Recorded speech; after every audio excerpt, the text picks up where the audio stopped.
It's Monday night. You know what that means.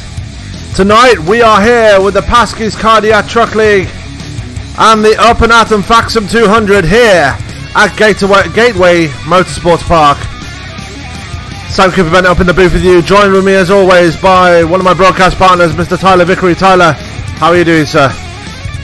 I'm doing alright. Having a little issues with my computer, but it's plastic, so I'm happy with it right now.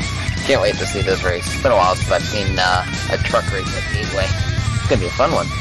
Oh yeah, we've got 25 trucks getting set to kick off here tonight in the Midwest. And yeah, we've got about 2 minutes before qualifying. Took a couple of weeks off because of Memorial Weekend, but we've had some fun in the meantime. And yeah, you guessed it, week 13 has officially started. What are you looking forward to this week, Tyler? Oh, I'm hoping some decent stuff whenever they reveal. I'm waiting for those day and night transitions, but I'm not crossing my fingers yet. I would love to see them. It would be great, especially like tracks like here as well as Phoenix for any of the oval series. How it goes, that transition from the late afternoon to nighttime. Oh, that would be a perfect way to have an oval race for like a long distance race. Absolutely, and I'm looking forward to personally the Belle Isle track. That's going to be one hell of a track to release, and the Subaru Rallycross car. That's going to be a nice one to see. Yeah, I can't wait. This Subaru is actually one of my Rallycross cars. Is actually one of my favorites, so I'm more excited on that one. I can't wait. Well, for all those that are watching, we are here with the Paskys Cardiac Truck Series with the Up and Atom Faxson 200 at Gateway. And without further ado, let's go to our race program. We are just over 40 seconds to qualifying now. Tyler, just give us your final thoughts on tonight's race. Well, I was talking with one of the drivers earlier, Quentin Young, and I'm actually going to be very curious on seeing how this is going to play out. I was hearing some where his strategy might be downshifting in the corners to try to get some more momentum. But I'm going to be curious on what happens on even like tire strategy, because Gateway's notorious for tearing up tires, especially in 1 and 2.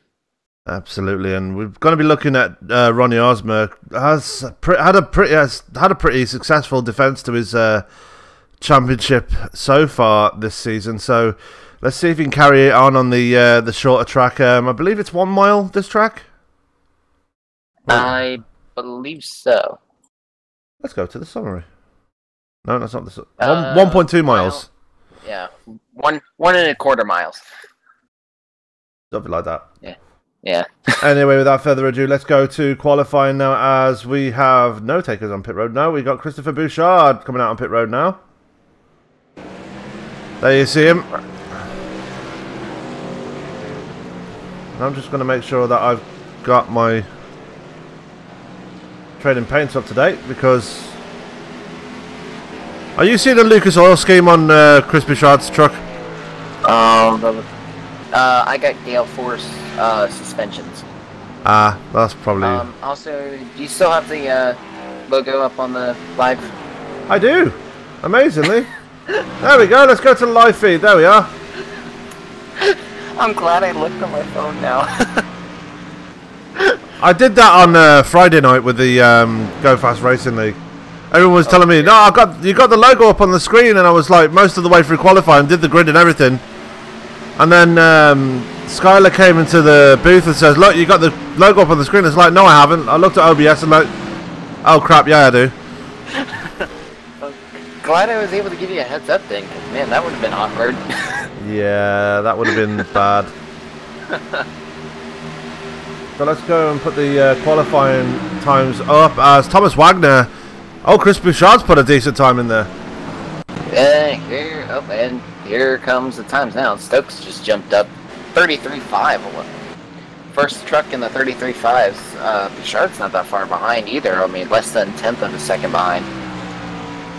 Yeah, Bouchard there in the number 28 there. Thomas Wagner sitting in third. The rookie actually faster than Ronnie Osmer at this point in the qualifying. Ronnie Osmer there in the right to give number 55. Currently sitting in 4th. John Jenkins is there. Oh, there goes Ronnie going sideways. And someone else must have crashed on their qualifying lap too. Well, there's Kevin Paskys in the very nice PHOS scheme made by one John Napier. I was going to go white for a second while Trading Paints is being a pain in the backside. There we go. Yeah, Trading Paints is not like us lately for some odd reason. Doesn't like anybody. Mind you, Trading Paints is going to play up this week because of the new cars and tracks coming out, so... Oh, yeah, that's right. But we're only an hour into week 13, so things should be okay right now. Yep. There's hoping nothing disastrous happens server-wise, because anytime week 13 comes around, the servers like to go very wonky on a lot of the drivers. Yeah, let's go to Matt Burkhart in that Valley number 44. Very striking paint scheme there for Mr. Burkhart. He's currently sitting in 7th place. 9th place, Mr. Josh Mayu. Or Mayo? Mayu. And the Harley Davidson number 61. We've got quite a lot of drivers in this. We've got 21, 22, 23, 24, 25, 26, 27, 28 people looking to take the green tonight. So more than I thought. Yeah, I'm impressed. Looks nice. Looks like it's going to be Stokes with the top lap time out of everyone. Absolutely. Joe Morganti out on track right now in the number 53 machine. Currently trying to put a time down. He's currently occupying the 10th spot right behind Ronnie Osmer, so he will be on the 5th row with the reigning champion. Sean Weaver there just slowing down in the number 37. Byron Rodney of PH Aware. Phenomenal Evolution, our team. Currently making his way around on track. Let's see what sort of times he can put in. Currently sitting 17th in lap times right now. I think he might be just coming to the end of his qualifying run though.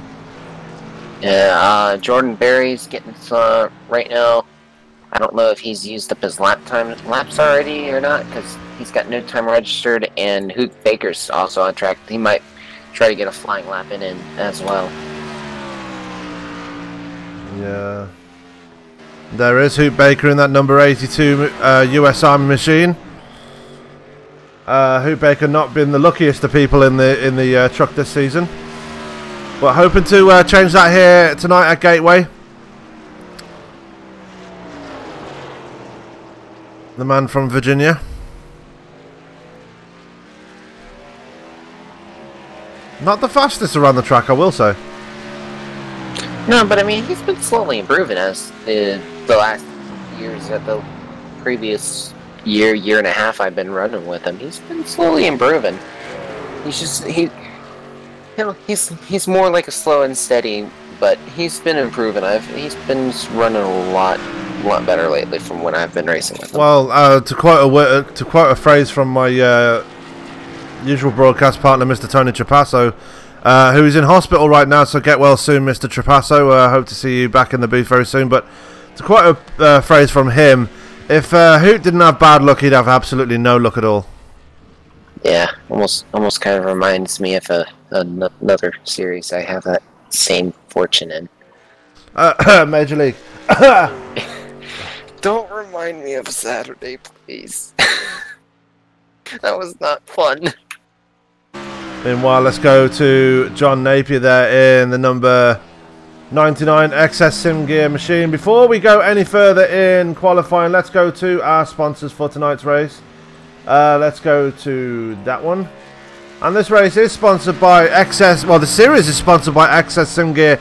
If you want anything like button boxes or anything for your sim gear, for your rig, then go to xssimgear.com. Also want to give a shout out to our usual, well, give our usual support to Pulmonary Hypertension Awareness Pulmonary hypertension, one of the most difficult to diagnose diseases in the world of the medical profession world.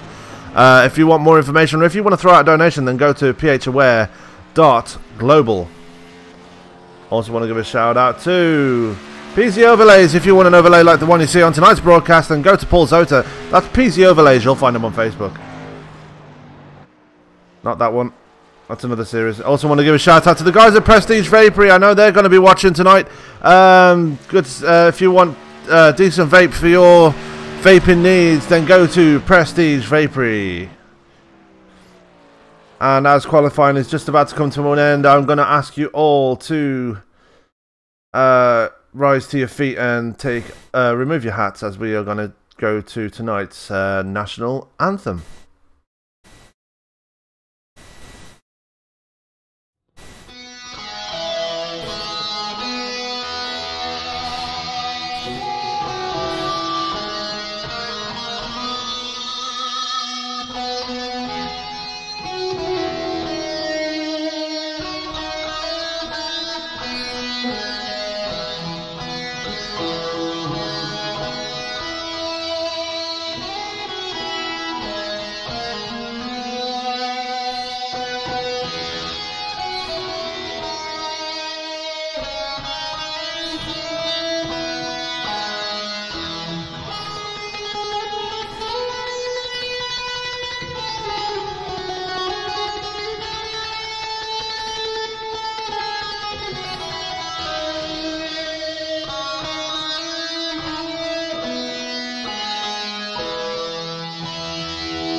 You are watching the Paskys Cardiac Truck Series live from Gateway with the Up and Adam Faxson 200.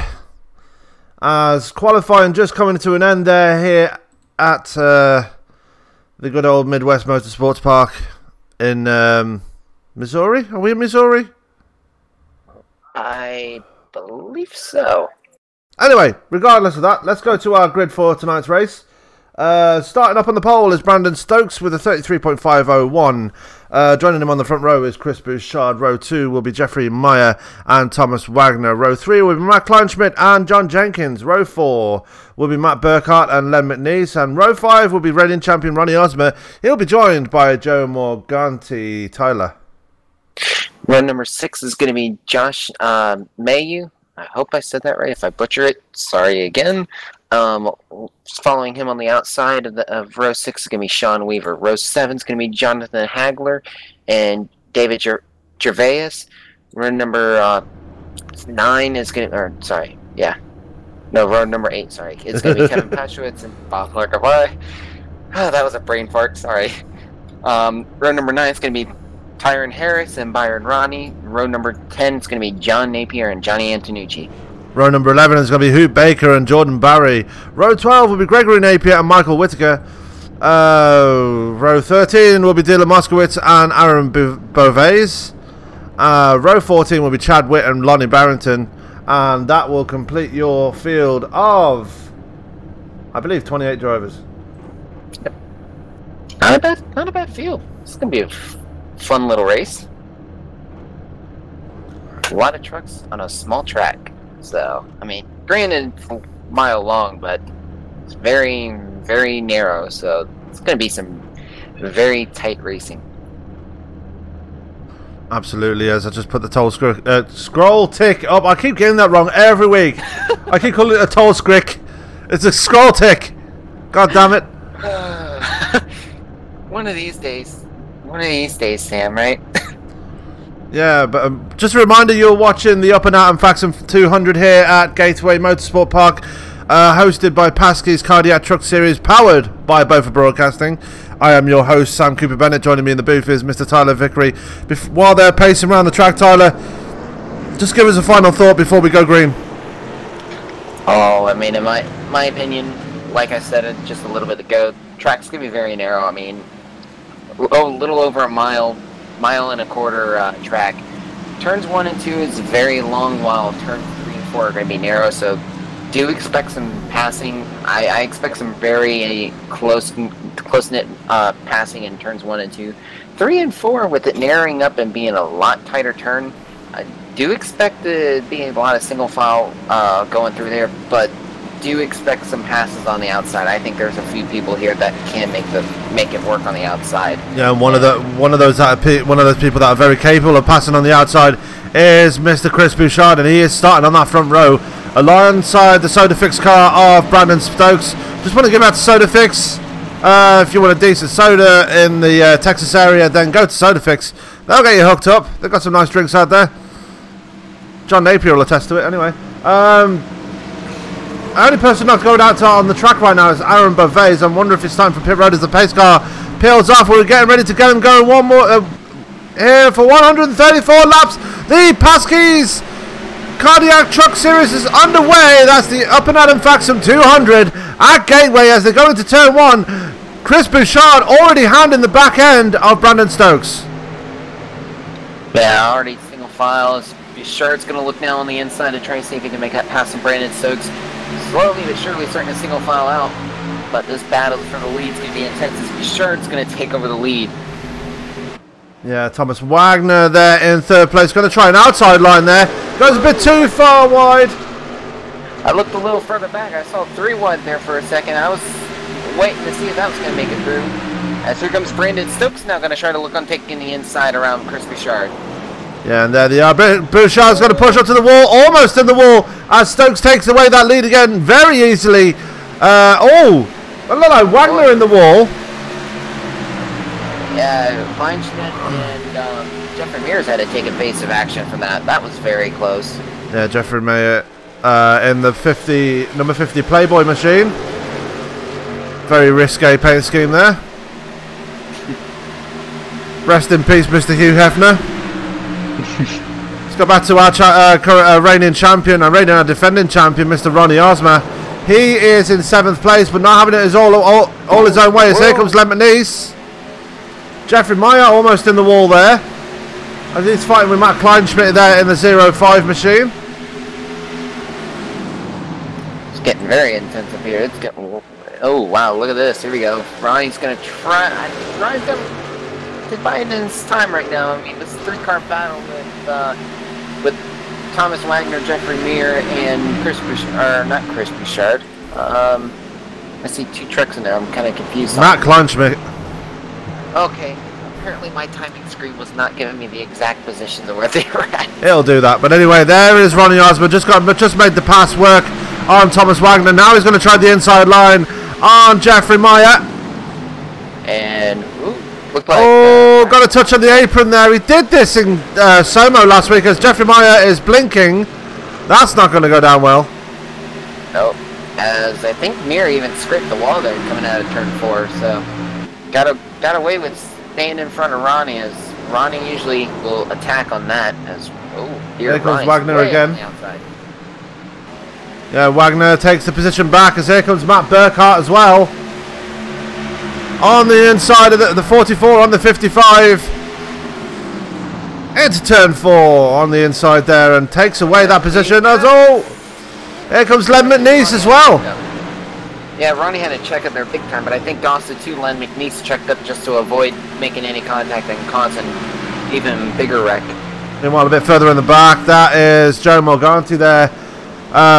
Just slightly ahead of Josh Mayu and Jonathan Hagler. Morganti's in the wall. That's going to let Mayu through. Hagler's not going to follow him through either. He's just going to stay behind the 53, but very scary moment there for Morganti. Yeah, I was just watching further back at a very good battle between Kevin Pashkovitz and Byron Rodney. Byron Rodney had a nice Dove down on the inside going into 1 and 2. Got around T2 very nice and cleanly. Yeah, these two, remember, are teammates, so they're going to be working together at this point in the race. Just maybe just doing a bit of back and forth there as they go around the track. Swapping positions each way just to maybe get some speed around here because, well, this isn't really a speed track. As they're trying to catch Bob Lacavara, who's right there in the Convergent Composites number 5. He's trying to chase down Sean Weaver there in the 37. A lot of people getting strung out now, as Brandon Stokes is already half a second up the road from John Jenkins, who's now to second. Kleinschmidt's up to third. Bouchard's had another problem. He's dropped back to 4th place now. And Bouchard's been struggling. I wonder if he's missing his braking point and sliding up the track and running the outside a little too far out there. Yeah, as we see him there now back in 4th place. But we know what Chris Bouchard's like. He likes to bide his time and push forward when the time is right. So look for him to make his way through the field eventually at some point. Looks like Ronnie's having some more issues. He's falling back again as Len McNeese just makes a pass on him. Yeah, and look at Ronnie Osmond though. He's not going to give it that easily. He's going to try and look to the inside line going into turn 1. Thinks better of it. Just waits for his time to come. As it looks like Josh Mayo's starting to catch up as well. And that number 61 Harley Davidson machine. I'm almost curious as here goes Ronnie taking the inside lane around Len McNeese, touching that apron a little bit. Yeah, Wagner's almost in the wall as it almost went to a 3-1 situation there. Ronnie getting this sideways coming out of turn 4. That's going to let Josh Mayo catch up to him now. Josh Mayo's going to take the inside line as they go into turn 1. He's going to clear him before turn 1. Yeah, Josh Mayo. No, he's not. Oh. Ronnie's going to fight for this, and Ronnie fights it very well, keeping hold of the position, keeping it wound up on the high side, and actually keeping that position and staying in P9 ahead of Josh Mayo. Yeah, that was very interesting. I was watching Josh. I thought Josh would have taken the advantage there. He had a much bigger run going to Ronnie. I wonder if he checked up just knowing that it's still only 10 laps in this race and really don't want to tear up a race car too early. Yeah. Oh, it's Joe Morganti's around. Joe Morganti brings out the first caution of the night. Huge wreck for the 53. And Sean Weaver was innocent victim in that as well. And let's go back and watch that. There you see Joe Morganti fighting on the outside with David Gervais. Gervais on the inside line got plenty of room. Oh, a bit of door banging there as Joe Morganti went into the outside wall, and ow, that was a huge hit. And yeah, he did hit Sean Weaver on his way back up the track. Huge wreck there for Joe Morganti. Yeah, that was just a very critical mistake there, man. That's gonna hamper him. He's gonna have a long way to get back. But they do get fast repairs, I believe, right? I believe they get 2 fast repairs, or maybe just 1. I'm not sure. Yeah, just watching the replay, I just noticed. Looked like 24 also. The 24 of David Gervais got a little loose there. Maybe touched the apron, the wall. They banged doors just before Joe hit the wall, and that's what punted Joe up to the wall, and that was it. So there was contact between the 24 and the 53, both coming together by banging doors. Let's go to our pit cam right now, as everybody's in pit road right now. I don't like the generic cams. The cameras are too far away from pit road. I agree. It's like so hard trying to find a decent camera for it. Yeah, there's none. There are some tracks that have the decent camera packs, but this is not one of them. As everybody's bringing it down pit road now, let's see who makes it into the stall safely. Everybody looks like they've got into the stall safely. As Hoot Baker stayed out. Interesting strategy there. I wonder if he's just going to take the lead a lap and then go into the pits. Yeah, but Brandon Stokes is going to win the race off pit road. That's John Jenkins is going to come out second. Kleinschmidt third. Ronnie Osmer in 4th place. Great pit stop for Ronnie. Yeah, definitely. I think I know why.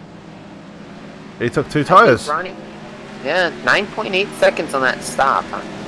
I think there were some 2 tire strategies. As Lonnie Barrington 4.5 second pit stop time. He just took I fuel. wonder if he only took, yeah, that's what I'm going to be curious. Yeah, he only took fuel. Yeah, Greg Napier must have came in for a quick, must have slid past his pits or something. 0.6 second stop. Seems a little quick. Yeah, just a little bit. And then John Napier also on 2-tire strategies. So interesting strategies around as Hoop Baker is going into pit road now. There they see him just coming into his pit stall now. Very nice and easy. Yeah, very cautiously too. Well, he's under caution. He's got no time to lose, so. Yeah. And he knows he's going to fall to the back anyway, so. As Chris Bouchard's also in the pits. I wonder if Chris is trying to get off strategy a little bit, trying to be a lap or two, have a lap or two extra fuel. Absolutely. As we're going to go ahead. Actually, we're not going to do anything because they're already 2 by 2. Tyler, you can get us going this time round. Alrighty. As I think they're right now getting ready to get in turn 3.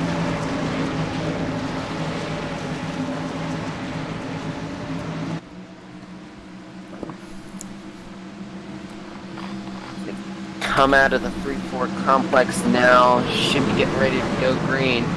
Pace car's off. And Brandon's waiting. Still waiting, and now he's going. Ronnie gets another good start as well. John Jenkins is doing good. Matt Kleinschmidt fell asleep at the...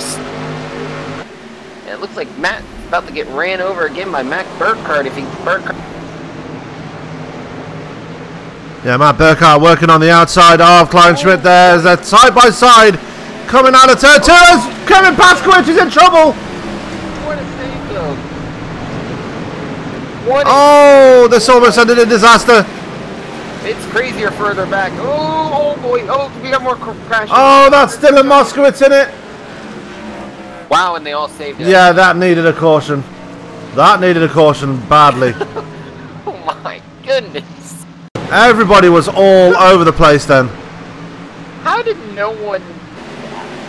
I'm just impressed at how no one literally bended into the wall after that. Kudos to everyone. That could have been the big... Oh, in that whole melee, Joe Morganti, they all checked up in front of Joe Morganti. Joe Morganti had nowhere to go, hit into the back of Dylan Moskowitz, and then all the chaos started from there. So Joe Morganti in the walls again. More damage to that number 53 low budget TV truck. Let's go back to that incident with Kevin Paskowicz and I believe it was Len McNeese. Yeah, it was Len McNeese and Kevin Paskowicz. It goes to the outside of McNeese. There's David Gervais on the outside. Gets the clear almost. Oh, Gervais gets into the wall.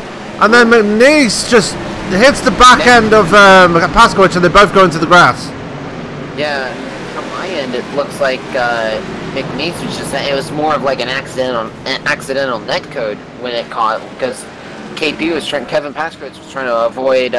the 24 when he scraped the wall, and that's what caused that whole melee.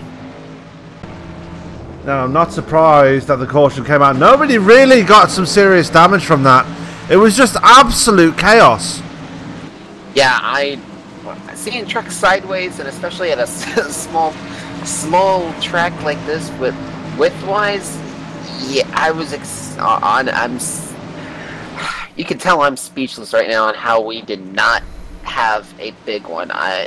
Honestly, that should have been probably a big one times 4 because that would have taken out at least 3/4 of the field.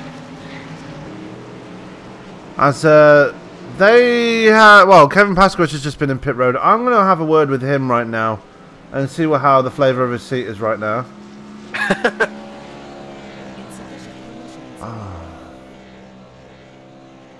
Should be down, I believe he's down at the... Yep, he's down at Phenomenal. Can you drag him up? Yep, I'll drag him up.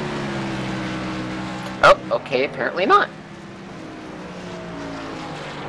Yep, I can't even drag him up. So, are you able to? Nope. Oh boy. Well then. This is a lot of interesting. Let's see if I can drag Ronnie up and speak to him. Ronnie Osborne, I'm up in the booth. Have you got me, sir? Yeah, hello. Very interesting pit stop on that last, the caution before this one. 2 tyres on that. Do you think that's a strategy to go in this first stage? Definitely, it's just this truck. The setup on this truck is just incredibly tight, and it never wants to turn. And 2 tires always loosens the girl up, so that should help. Yeah, I mean you were out of the way of that melee on the last run. I bet you were glad to see that behind. Well, I don't think you were happy to see that behind you because of you just want to carry on racing, right? It's not good to have wrecks in the races, especially in the sim world. But when you're in the real world racing, it helps sometimes get the rest, rethink stuff. But it happens in racing. All right, Ronnie. Well, the lights off of the pace car. We'll let you go back to it now, buddy. All right. As yeah, the lights are off on the pace car again. We're about to get them going one more time. As we're waiting for the pace car to peel off. We are watching Ronnie Osborne. We'll go back to Brandon Stokes there. And just making sure I am live. Because I dare say I've made that mistake before in my life. Yeah. Yeah, apparently my live timing for me has crashed. That's never fun. Yeah, that's a bad call. Yep. Alright, and I got it back. Now we're going through into turn 3 now, waiting for the pace car to peel off. It will make a hard left turn over a concrete patch into pit road. There he goes. That's naughty. Other cars can't do that, so you can't either, as we're waiting to get him going again. Brandon Stokes choosing the outside line this time as away they go. Under green one more time on lap 20 of 134. Brandon Stokes getting off to one hell of a restart. Ronnie Osmer and John Jenkins can't do anything about it so far. Yeah, it seems like everyone just went single file real quick, other than the battle for 6th and 7th. Jeffrey Meir and Josh Mayu fighting it out. Actually, I'm sorry, the battle for 5th as Matt Kleinschmidt's now the one being chased for 5th. As they get single file very quickly as well. Kleinschmidt up to P5. Meyer is in 6th. Mayu is in 7th. Bob Lacavara in 8th place. Good position for him. John Napier. Jonathan Hagler, sorry, is in 9th. Byron Rodney rounds out the top 10. Michael Whitaker is 11th. Johnny Antonucci 12th. As he's going very slowly as we've got a caution again. David Gervais again. Let's see what happened to Gervais. Who Baker dropping down to the apron? I just saw the replay.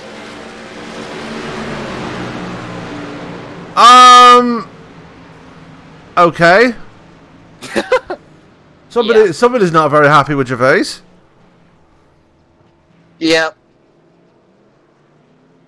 Because that Morganti is behind the garage already. Yeah, as you see him there, you could see him as they went into turn 3. He was hunting Gervais. Got into the back bumper of him. And then just turned him into the wall. And killed himself in the process. And Alt F4. There you go. Yep. So, yeah. That was a bit naughty. Yeah, that was interesting. As we're under caution number 3 now. Yeah, Brandon Stokes might get an unsafe pit entry there. Uh-oh, I missed it. He went across the grass and came back out on track. Oh, yeah, that's going to be an EOL penalty. We'll find out in a moment. If he doesn't get a penalty, I'll be very, very shocked. So, if I had to describe this race in one word so far, as we're just going over to lap 23 now, chaos. Yeah, a lot of it already. Controlled chaos, controlled chaos. Yeah, because Yeah, because if it was chaos, then honestly, we should have had that big one back on the first caution. Second caution. Or yeah, second caution when everyone was checking up and trying to not to run over everyone, because that was wild. Absolutely. I can only assume there might be some repercussions from senior league management on Joe Morganti for that incident between him and David Gervais to bring out caution number 3. As Brandon Stokes does it again. Only difference is he didn't go across the grass this time. So I wonder if it didn't give him a penalty, but he's definitely kicking up the grass there in turn 3. Yeah. I mean, well, it looks like he's losing a lap anyways as he's coming. Brandon Stokes is coming back down to pit road, it looks like. No, he's not. He's down on the apron on my end. Or sorry, not Brandon Stokes. David Gervais. I'm looking at the wrong. Yeah. My apologies. And he is bringing it down pit road. He's probably pit farming that thing, as that is the number 77 of Chad Whitten there as well. There he is in that number 77 machine. Kevin Paskys is just catching up to the field. He's going to cold trickle the field if he's not careful. Oh boy, that'd be scary. Hate to see that happen. As they're still in single file, so let's talk. I can't talk to Kevin Paskys because you won't let me. Yeah, I think he's got us on. I think he locked it where he doesn't get moved for some odd reason.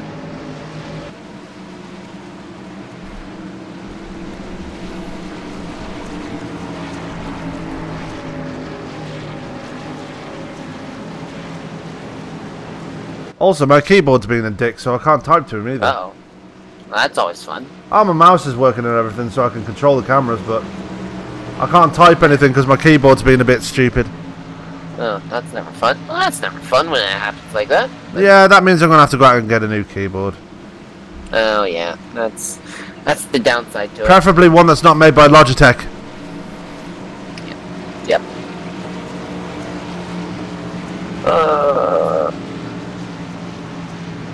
110 laps to go. It should go by quickly because this is a very short track. Yeah. Well, not as short as tracks like Phoenix and Iowa and stuff like that, but... Yeah.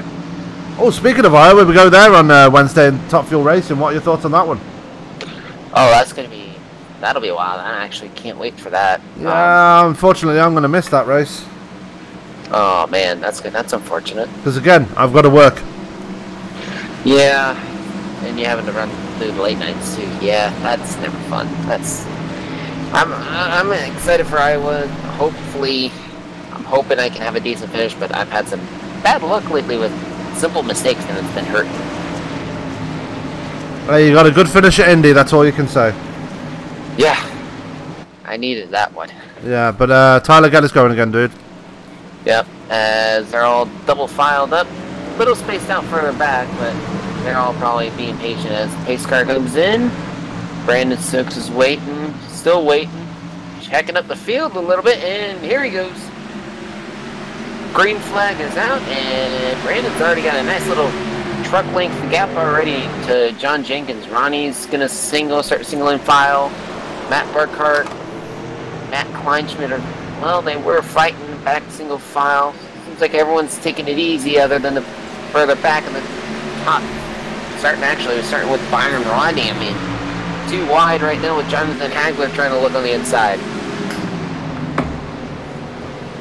And Jonathan Hagler. Oh, John Napier's in the wall. Look down. Oh. Someone's still three wide right behind them, though. Yeah, that's Greg Napier in that 3 wide right with him. There's the 3 wide again. That's Johnny Antonucci. Oh, there we go. Oh, that's a big hit there. That's the number 1 of Tyrone Harris in it as well. David Gervais got around it amazingly. Sean Weaver, no. Hoot Baker, no. Chadwick, no. So it was Tyrone Harris and John Napier. Yeah, looking back at the replay, Ooh, actually the 59 of Johnny Antonucci instigated all of that, actually. Going 3 wide, Johnny Antonucci went to force a 3 wide, and he started to move up to the high line, and just that space was already taken by Tyrone Harris and caused a massive melee. And Greg Napier was caught up in that as well. Let's see what happened to Greg. As both of the Napiers are behind the wall now, by the way. Wow, that's unfortunate. Greg Napier... Ah, okay. Went for the grass, stopped it, and then put it behind the wall. So, all of Strange Nuts Racing, apart from Brandon Stokes, are out of this event. That's really unfortunate for that team. That team has not had some decent luck lately. Yeah, let's talk to my friend Mr. Byron Rodney. Let's see if they do some pit stops, and then let's talk to my friend Mr. Byron Rodney. Or our friend Mr. Byron Rodney. Yeah. That doesn't look like they are. I'm going to drag him up. Yep. If someone needs to get a hold of an admin, have them grab me. Hello. Have them grab me and I'll relay it. Byron. This is Sam up in the booth. Have you got me, sir? Oh, we were just talking about you. Yeah, I heard my name mentioned at least twice. But anyway, Byron, how's the race going for you then, mate? Oh, this is a track I'm very unfamiliar with. I'm doing the best I can to not roast the front end off my truck in the corners, but I seem to be holding my own. Haven't picked up any damages or dings yet, and I'll slowly make my way to the front. We'll see how the end goes. Lots of controversy in this race so far, Byron. What are your thoughts on? What's your take on that? Yeah, I've been hearing a lot of the controversy in the chatter, and I've let everyone know, and Kevin's let everyone know that you know what, guys, keep it to yourselves privately. We'll look at it after the race and assign and have a talk to people that need to be talked to, frankly. Yeah. If they do, but it has to be looked at first. I'm not going to point a finger or say anything until after I've seen the replays. But yeah, if you want some, just look at the broadcast. We've got it pretty clear on here. So, but anyway, Byron, what are your thoughts going forward? I mean, you're in the mid pack right now and slowly making your way forward, and in the top 10 too. So, what do you reckon you can do from here? Best thing I'm doing, like I said, I'm trying not to overdrive the corners. If I can keep the tires under the truck, if we can get a long run going, I should be good to work my way even more forward. But it's you got guys up there like Ronnie up there. The guy's an alien. He's just going to flat out drive me on this. But I'm going to try and get up there and do some learning and see if I can't post the top 5 out of this. Well, all right, Byron. Well, good luck for the rest of the race, and hopefully we'll be talking to you post-race. Thank you, Sam. We'll talk to you afterwards. See you later. As that was Byron Rodney, yeah, confirming a lot of the controversy here tonight, Tyler. Some words are going to be said after the race by the sounds of it. Yeah, especially with that previous incident earlier that caused that one caution that probably shouldn't needed to come out. But yeah, it's going to get interesting to see what all happens. It's going to be a lot of controversy after that, especially with one team having 3 drivers out of the race already. Yeah, as the lights are off on the pace car again, Brandon Stokes picking the outside line again. So interesting to see as we see Tyrone Harris make his way out of pit road. So Brandon Stokes preferring the outside line here. I'm guessing that might be the right choice here. Yeah, I think with him, with how he's been timing it, he's been doing that little late start. He's been delaying it a few times. I have a feeling he might jump the gun when the pace car leaves this time. He's been doing really well in these restarts, catching either John Jenkins or Matt Card off guard. Ronnie, yeah, he's going to try to get Ronnie off guard, but the only way he can beat Ronnie is, especially with having John Jenkins behind him, is making John practically sleep at the restart. Absolutely, as they're just going into turn 3 now, waiting for the pace car to do that hard left turn on lap 32. We will get proceedings underway once again here at Gateway Motorsports Park. There goes the pace car. How long will Brandon keep him down for this time? Coming out of turn 4. Waits for it to straighten up, and away we go again. Lap 32. Caution number 4 is at an end, Tyler. Yeah, and just like that, Stokes had another great start. Ronnie got stuck behind John, who was practically shoving him, trying to get him to go. As Ronnie's gonna try to hang on to third around the outside. Nope, as Matt's gonna easily sweep by. Yeah, Matt Burkhardt sweeping by into third place. Great pass for him in the number 44. Here comes Matt Kleinschmidt on the outside of Ronnie Osmond now. Thinks better of it, but it also, look at Chris Bouchard making his way through the field. He's working on the outside of Lemon Nice. Not Lemon Nice. Josh Mayhew, and gets past him just like that as Bob Lacavara's into the wall.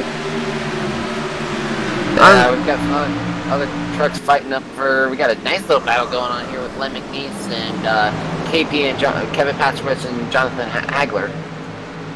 Yeah, Kevin Paskys up on the outside there. Lemon Nice on the inside. He's going to get a nice run out of turn 2. Going to be on the outside of Hagler. Hagler's going to push up the track slightly to defend, but not going to have it all his own way. As KP's on the outside alongside him. Is he going to get a better run coming out of turn 4? Let's find out as it goes through that corner right now. I think Paskys going to have a better. Yeah, he's getting a much better run on the outside now. If he can just have it. Whoa, look out. He had to check up quickly. It looked like Jordan Berry had slowed up very quickly going in turn 1 and 2. Lonnie Barrington? No? Oh, Jordan Barry, yeah. There is Jordan Barry in the Saskatoon sold machine. As Len McNeese getting the power down, got around Kevin Paskys now for 15th. Yeah, there's a nice little battle in the mid-pack forming here. There is Len McNeese on the inside of Paskys. Looks like Jonathan Hagler's going to work on the inside of Jordan Barry. Barry into the wall on the outside. That's going to lose him a ton of spots. There goes. I was going to say there was a big fight up front. I was going to say there was a big fight up front real quick as John Jenkins loses a spot to Matt Burkhardt. All single file now as Ronnie Osborne's got a gap that he's got to make up to try to catch back up to John Jenkins. As there is Matt Burkhardt now up into second place. Going to do the dive bomb on Brandon Stokes. Try and get that lead. Brandon Stokes pushes up wide to avoid him as the caution's out one more time. What in the world did we miss all of a sudden? I'm guessing that might be the stage. I thought they didn't do stages, I thought. I don't know. I'm not seeing any damaged trucks, so I'm guessing it must be the stage. Alrighty then.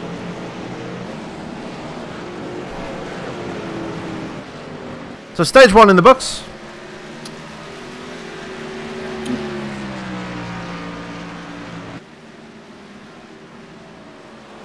That was an entertaining first stage there, Tyler. Oh yeah, most definitely. That was entertaining. A lot of wild things happened. I mean, practically. Well, in my opinion, I swear I thought I saw the big one about ready to happen. As our top 5 after stage 1 is Brandon Stokes, Burkhardt in second, John Jenkins in third, Ronnie Osmond in fourth, and getting the last points in top 5 is Matt Kleinschmidt. Chris Bouchard just missing out on stage points there, Tyler. Yeah, but you have to admit though, Chris Bouchard, the way he had to fight up to try to fight for stage points, that was impressive. I mean, I think he was way down in 23rd, or actually I think he was way down below that. I think it was down to like 25th, and being able to fight all the way back to finish 6th at the end of the stage, that's really impressive there. It shows he's got a lot of speed in that truck. Well, given that we've had all that chaos in the first stage, it's not surprising that he's made his way forward this far, to be fair. Yeah, most definitely. As Lemon Nice and Hoot Baker stay out. Yeah, Len's going to get that bonus point for leading a lap. Yes, he is. As it look, I think the start-finish line is after the pit exit, so yeah. Whoa, boy, Thomas Wagner, big slide. Almost getting into Kleinschmidt. Yeah, almost got into the wall, and really it would have messed up his race. He went for a 2-tire strategy to try to beat everyone out, but that more or less hurt him. Well, Brandon Stokes, your winner off pit road. John Jenkins second there. Chris Bouchard gaining a couple of spots. He's up to fourth place. Fifth place is Matt Kleinschmidt. Sixth place is Ronnie Osmer. Sixth place is Thomas Wagner, sorry. Seventh place is Ronnie Osmer. He was in there for 17 seconds, so I'm guessing he overshot his pit box. Jeffrey Meyer, 8th. Byron Rodney up to 9th now, so he's gained another spot in that. Bob Lacavara up to the top 10 now. Michael Whitaker in 11th. Jonathan Hagler at 12th. Paskys up to 13th now, so good to see him making his way through the field. Chad Witt, 14th. David Gervais, 15th. Jordan Barry is 16th. Sean Weaver, 17th. 18th is Lonnie Barrington. 19th is Johnny Antonucci. Running out the top 20 is Josh Mayu. 21st is Dylan Moskowitz. 22nd is Matt Burkhart.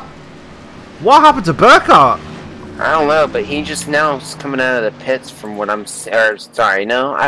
I think he sat in the pits for a while. I mean, 55 seconds, unless he made a mistake. I have no idea. As Hoop Baker is now just making his way out of pit road. So he's 2 laps down, so not sure what happened to Hoot. Not having the best of races here tonight in the number 82, but likes to keep it consistent. As there's Len McNeese in the lead right now. Staying out, he's on 16 lap old tyres. Everybody else behind him is on fresher tyres than him. Might be a difficult restart for Len McNeese if he decides to stay out. Yeah, most definitely. I think if he does stay out, I mean, he will have a shot, but with everyone else on fresh tires, it's going to make it really difficult. And then, of course, with my live timing crashing like it did earlier, it's telling me he's on 40 lap old tires, which I would have been scared there for a second. Yeah, that would have been bad news spares there for Mr. McNeese, as he would have been dealing with extremely old tyres and a lot of fast cars, trucks around him, as he is going to stay out, as he's going to take the green on those now 17 lap old tyres. Everybody 2x2 behind him, and Tyler, your turn to get us going. Yep, as they're coming down the back straightaway now, I do expect Len McNeese, he's going to probably take off immediately when he has the opportunity, especially with 17 lap old tires. It's going to be an interesting restart, especially with Bouchard up in 3rd. Talk about impressive, as pace cars should be making that hard left turn any moment now, as they're coming out of the 3-4 complex. Pace car dives down and still waiting. Len's holding. Just a little interesting. There he goes. Green flag. We're back underway as Brandon immediately goes up on the outside, cuts Bouchard off. Yeah, and that's what you got to do when it's Chris Bouchard. Bouchard will be on you like white on rice if you make a mistake. And look at him already. He's going to try the inside line of Brandon Stokes. Chris Bouchard already making moves. He's not wasting any time here as he goes towards turn 3. Inside line on Brandon Stokes. Going to dive bombing in, but Brandon Stokes going to fight back. Here's Len McNeese on those old tyres. Really showing their age now as he holds up Bouchard and Brandon Stokes and John Jenkins. Yeah, I was looking at it last second as Len McNeese went on the inside when he went to try to get back on the... Whoa there! Hang on there. Oh, there goes Len McNeese! Oh, Ronnie's sliding and... Stokes is in a wreck! Stokes is wrecked! Oh my, look out! 28 was sliding around. 28, 25, I saw someone sliding around. Let's find out what happened to Stokes there, as he got alongside Len McNeese there. Len McNeese on those old tyres. Brandon Stokes drifted up, collected the back end. John Jenkins in the wall, didn't have anywhere to go. Bouchard got into it. Jenkins got into the side of Brandon Stokes. Jenkins in the wall. Stokes goes around. Jonathan Hagler was sideways as he was getting plowed by the 84 of Len McNeese, and then he ricochets off John Jenkins. Hagler's got damage all over the place. Let's take a look at Hagler as he's there fighting with Byron Rodney. Getting close to the back of Bob Lacavara. Dive bombs on the inside of Rodney. Lacavara. Rodney got a bit sideways too. Rodney managed to save it. Hagler, though, yeah, gets clobbered by... Whoa! Yeah, that was disaster in the making. You're not kidding. We'll go back to a live feed now as Jenkins, McNeese, Osmer, Hagler, Witt, and it looks like Moskowitz all going to take it down pit road. It looks like Brandon Stokes is coming down too. So I'm guessing a lot of people coming down to take their fast repairs here. Yeah, I mean, also too, probably they might just try to pit farm if it's not too bad. Like for Ronnie Osmer, I think he probably should just pit farm it. I mean, it shouldn't be too bad, too much bad of a damage. Just get some fresher tires, especially after sliding through 3 and 4 like it was. Boy, oh boy. Absolutely. As there is Brandon Stokes in pit road. There's Jonathan Hagler just leaving now. Chad Witt just making his way out of pit road too. As there comes Dylan Moskowitz and Ronnie Osmer as well, fighting it out of pit road there.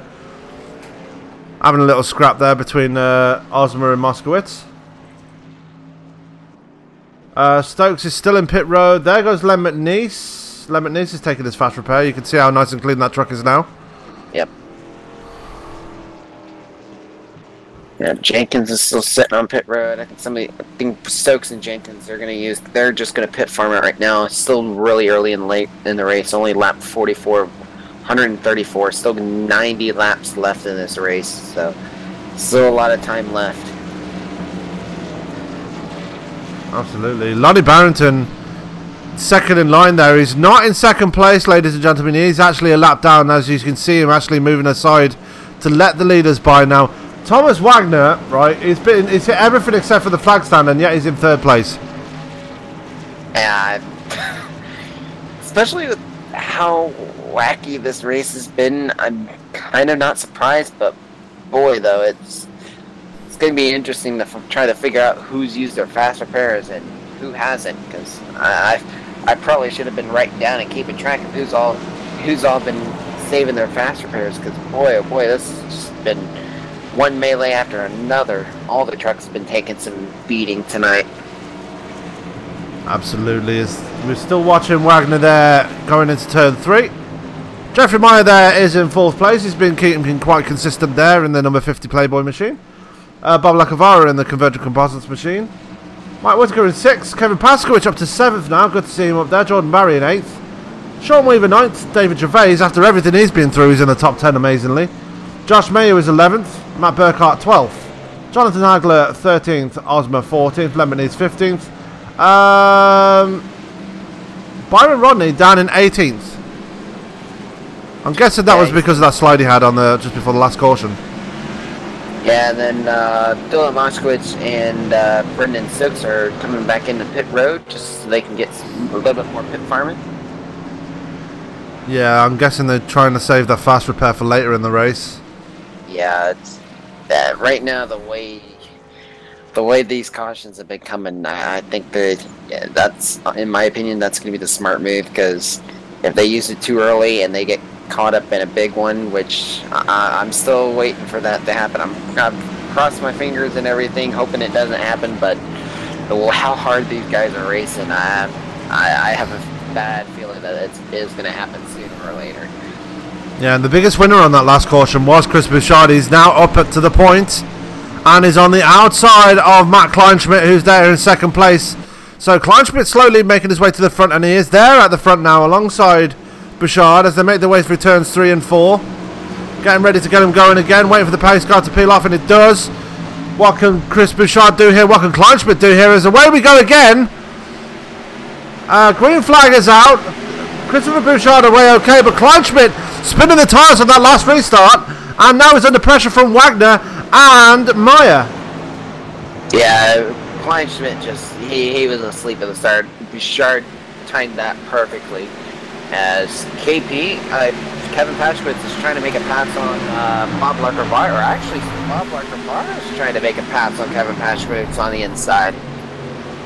Not going to work though, as here comes Paskys on the outside. No, Bob Lacavara is going to take it away from him.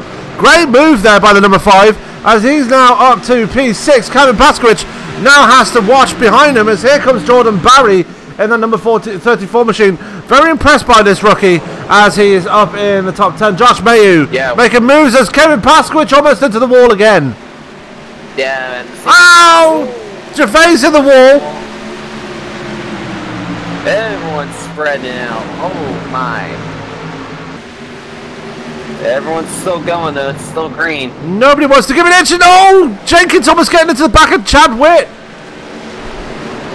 A lot of fender bumping right now. The way these guys are pushing, they're pushing and shoving each other right now. A very high-tempered race here tonight. And you can see it by the way people are driving. There's Gervais trying to make an outside pass on Johnny Antonucci. Not going to make it work as it's 3 wide as here comes Brendan Stokes. Wagner's on the, down there on the inside of the wall. Ooh, I just heard some more. Well, let's see what happens to Wagner as caution number 7 is out. Oh, he got some help. As there you see Wagner and Meyer working. Oh, they were working together until Meyer decided to turn him. Spin on the inside, didn't hit anything, so good to see him keep out of the wall there. But that is going to bring out caution number 7 here at Gateway. Oh my days. Yeah, good save though by Wagner. That could have really ended the race right there. Could have easily have had a blown engine and just practically more or less no engine at all if he hit that concrete barrier, because that would have been done over. Yeah, Bouchard, Kleinschmidt and Meyer coming down pit road. Looks like Whittaker's staying out, as is Lacavara. So Team Pinnacle Motorsports are working together here at this point. Burkhart and Osmer staying out as well. Byron Rodney and Johnny Antonucci staying out. John Jenkins staying out. Lonnie Barrington staying out. And Hoot Baker staying out too. This ought to be an interesting stop. Whitaker, Bob Lacavara, and Matt Burkhart are all on 14, 13 lap tires. As I believe that was John Jenkins getting his lap back, getting back up on the lead lap, getting the wave around. Rodney Osmer, Byron Rodney, and Johnny Antonucci all at 7 and 6 laps respectively for their trucks. So still anyone's race. I think they're Whitaker's, Bob and Lacavara and Matt Burkhart. I think they're all hoping for a decent green flag. Personally, I think they're looking for a caution. Yeah. As no, Whitaker's going to come in. He got his point for leading the lap, so that's going to do it there for the 707. Lacavara's going to follow him in. Burkhart and Osmer are going to stay out. Yeah, Burkhart and Osmer staying out. But mind you, well, Burkhart really does need to pit. He's on 13 lap old tyres, and we saw what happened to Leg McNeese when he stayed out on old tyres. That ended in disaster for the 84. So it's a big question to see if Matt Burkhart can not make the same mistakes as McNeese. Yeah, I agree. It's gonna, with having the old tires, and I mean, granted, Ronnie Osmer's on 8-lap old tires as well, but with Matt Burkhart, he's got a lot more wear on the treads, and just getting on the gas early could easily spin those tires. And even if he gets on the gas too early coming out of the turns, which easily was a good thing we saw there with Len McNeese having his spin that he did on the restart, trying to come out of turn 2. Yeah. But as it stands, Burkhart at the point, Osmer second, Rodney is up to 3rd. Bouchard on the cleanless tyres, he's in 4th. Max Kleinschmidt is 5th. Josh Mayu is in 6th. Jordan Barry 7th. Brandon Stokes is 8th now. Jonathan Hagland 9th. Len McNeese is 10th. So, been for the wars, but he's up there in the top 10 still. Jeffrey Meyer is there in 11th after being in that incident with Thomas Wagner. Thomas Wagner himself is down in 15th there. You can see him just bringing it down pit road again along with Hoot Baker. There is Hoot Baker just coming down pit road there. Yep, who's just taking care of the truck, just staying out of everyone's way. But I mean, at this rate now with the cautions, I mean, one more caution, Lonnie will be back on the lucky dog of the hoop. Will be the next one in line as long as no one else is laps down to get his laps back and maybe have a chance of giving a little fight in this race. Yeah, it's they're 2x2 again. Ronnie is alongside Matt Burkhart. Tyler, why don't you get us going again? Yep. As everyone else is slowly coming back in, Dylan Moshkowitz starting to line up everyone else. I gotta say, it's been a while since I've been to that place. I haven't been to Whataburger in a while. Dylan, you're making me hungry. Quit it. I've never been there. Oh, they're good. We don't get them. We don't get them over here. Oh, yeah. It's mainly on the west coast of the U.S. Okay. It's a good burger joint. As diving down in, and let's see if Matt's gonna try to jump to start and catch Ronnie off guard. And nope. Well, somewhat. Matt's gonna get a decent lead. Richard just taking Osmer on the outside, and Richard should easily have it. Well, I'm guessing Ronnie Osmond wants to link up with his teammate Byron Rodney there. Rodney's falling backwards as there goes Mayu.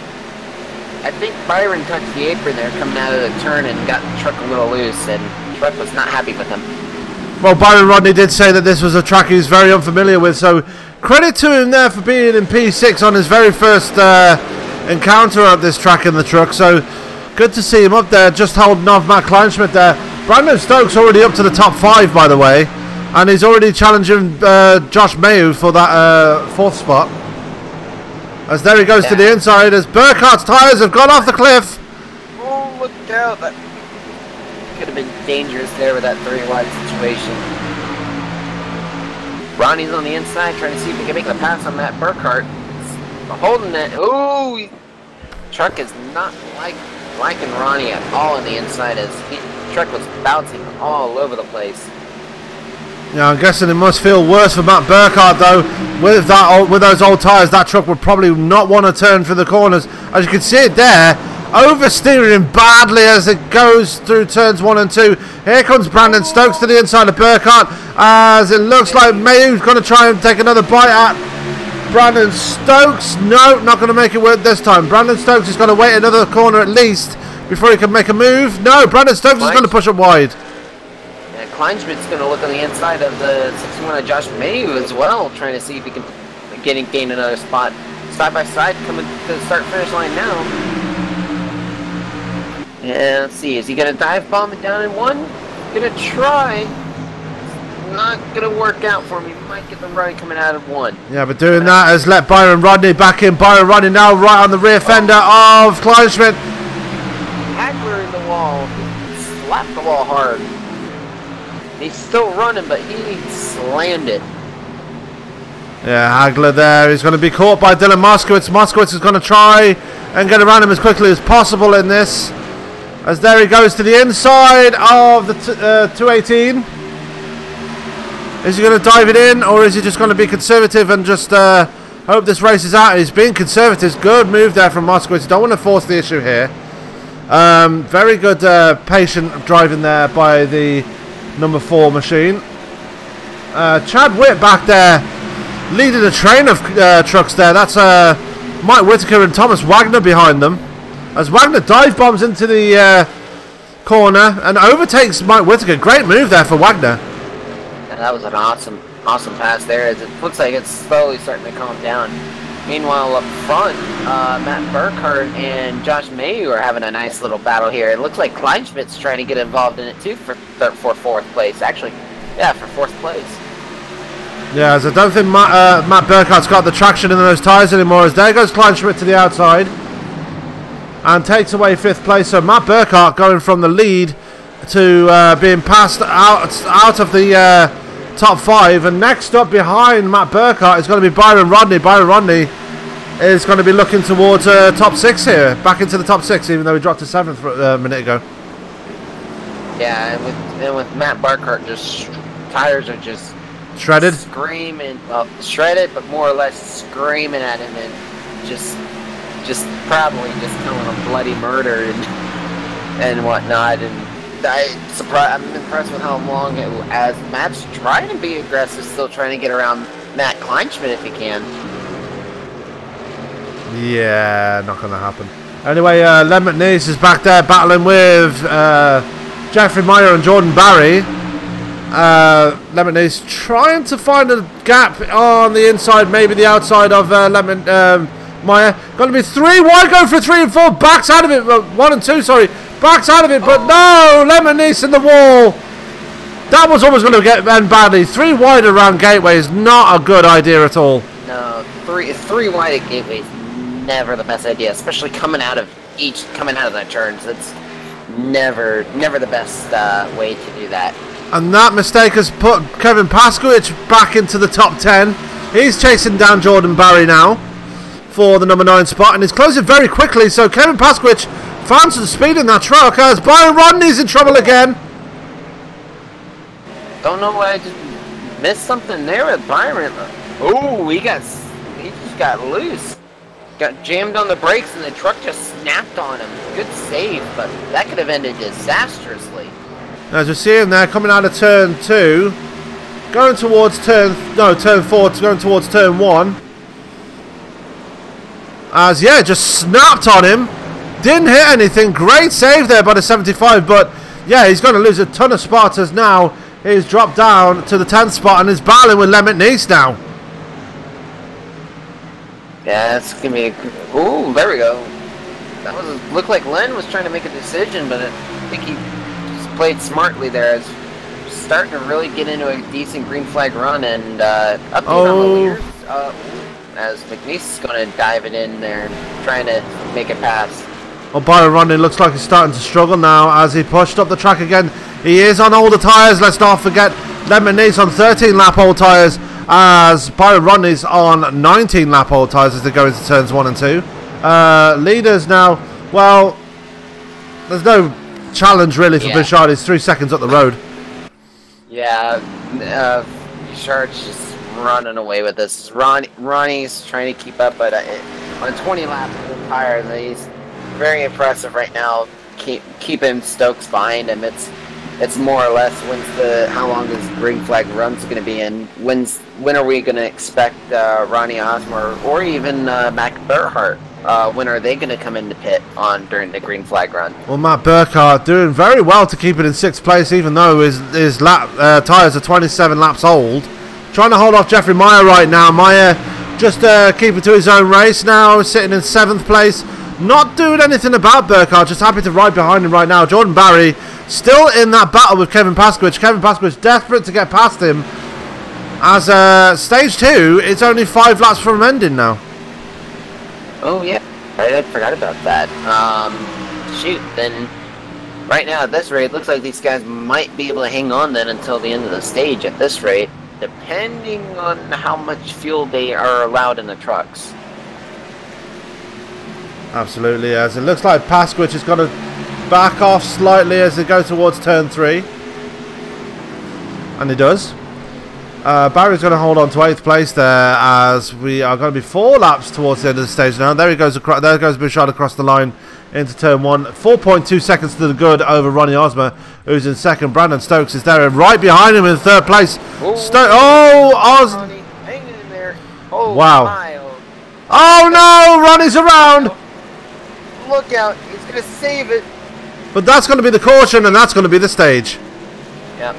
Good save though by Ronnie, but boy, that was, just tires were just told him, it's like, yep, I'm done. No more. As at the end of stage 2, your top 5 positions look like this. Christopher Bouchard winning stage 2. Brandon Stokes coming home in 2nd. Josh Mayu, a great 3rd place there. 4th is Matt Kleinschmidt and Matt Burkhart holding on for a top 5 on those old tyres. That's impressive. I mean, 30 lap run. Oof. That's going to be really interesting now for fuel strategy and trying to figure out how much further they can go for this last stage. Yeah, I mean, biggest loser out of that obviously was Ronnie Osmer. Just the tyres gave up on him and he couldn't control it in the end. Yeah, it looked like he could have saved it too, running that inside line, but it seems like with the bumps at Gateway, the bumps are just, especially on the inside, are not friendly to these trucks, and it just really makes it easy to lose it, and especially on older tires, and just not much you can do there. Not at all. As everybody's in pit road now, let's go to our pit lane camera. Oh, that's a nice camera. Anyway, not that one. Let's go to that one. As everybody goes towards their pit stops, pit stalls, I will say. Everybody seems to have gotten their pit stalls okay, so... Len McNeese stopped too early. He had to pull forward a little bit, so he's going to lose some time off of that. Yes, Bouchard's going to win the race off pit road. Stokes going to be second. Mayer's going to be third. Kleinschmidt fourth. Burkhardt fifth. Meyer sixth. Seventh is going to be Barry. Eighth is going to be Paskys. Ninth is going to be Byron Rodney. And 10th is going to be John Jenkins. So, John Jenkins moving up some spots, and Matt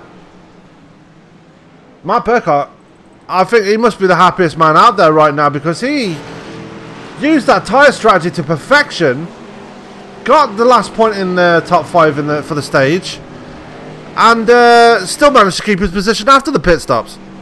Most definitely, and it looks like Ronnie did some more pit farm. Ronnie Osborne did some more pit farming, as he was in the pits for over 50 seconds.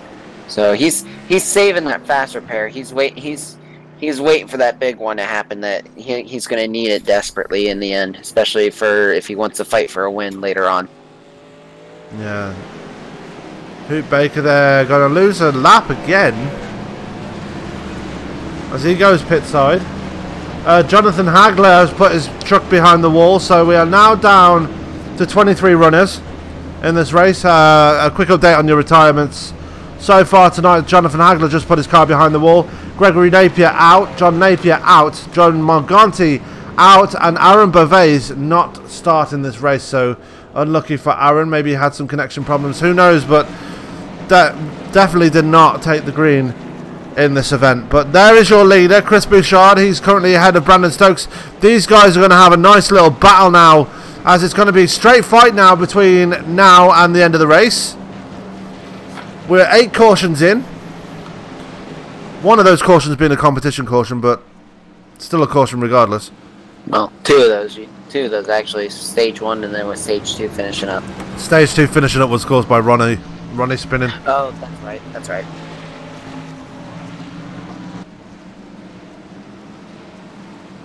Lonnie Barrington not electing the pit after getting away from him, I guess, because he's at the back of the field and 29 laps on his tires. That's a little bit on the scary side. But look how slow he's running.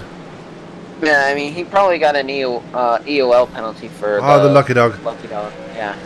But you would have thought that he would have at least pitted to try to get some fresh tires and fuel, because 30 laps on those tires, and I don't know. Well, the lights are off on the pace car right now, and let the battle commence right here, as we've got the 2 original leaders from the start of this race at the front right now. Chris Bouchard on the outside, elected to take the outside of the lead. Brandon Stokes is in second. So those two have been battling all race long, now finally get to battle again as they get ready to start stage 3. Mike Kleinschmidt on the outside, Josh Mayu on the inside on row 2. Jeffrey Meyer and Matt Burkhardt make row 3, and Kevin Paskys and Jordan Barry make up row 4 as they go through turns 3 and 4. Wait for the pace car to peel off, and there he goes. How long do we have to wait before he goes? Not very long, as there goes Chris Bouchard getting it going straight away, and there goes Brandon Stokes getting off to a pretty decent start, as there goes Josh Mayu, going to move to the inside of Matt Kleinschmidt, and Josh Mayu not going to have it all his own ways. There goes Kleinschmidt to the outside of the 61. They're still side by side as they come out of turn 2. And it looks like that's going to be given to Kleinschmidt, as Kleinschmidt now moves up to 3rd place. Now, Josh Mayu under pressure from Burkhardt and Meyer. As, Mayu's going to get it sideways. Saves it. Weaver gets flat. Weaver got hit. Don't know who. He's way up on the high side of the track. I missed who it was. I just saw it out of the corner of my eye there. Him sliding up the track. I felt some sparks. Don't know who he got hit. Mayu. Great save by Weaver. Oh, Weaver. Yeah, Weaver, sorry. Let's go back and find out what happened to Weaver.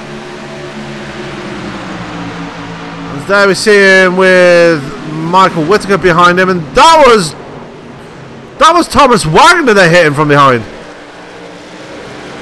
Oh, boy. Thomas Wagner going for the super dive bomb, and it did not pay off whatsoever, and he just completely wiped out the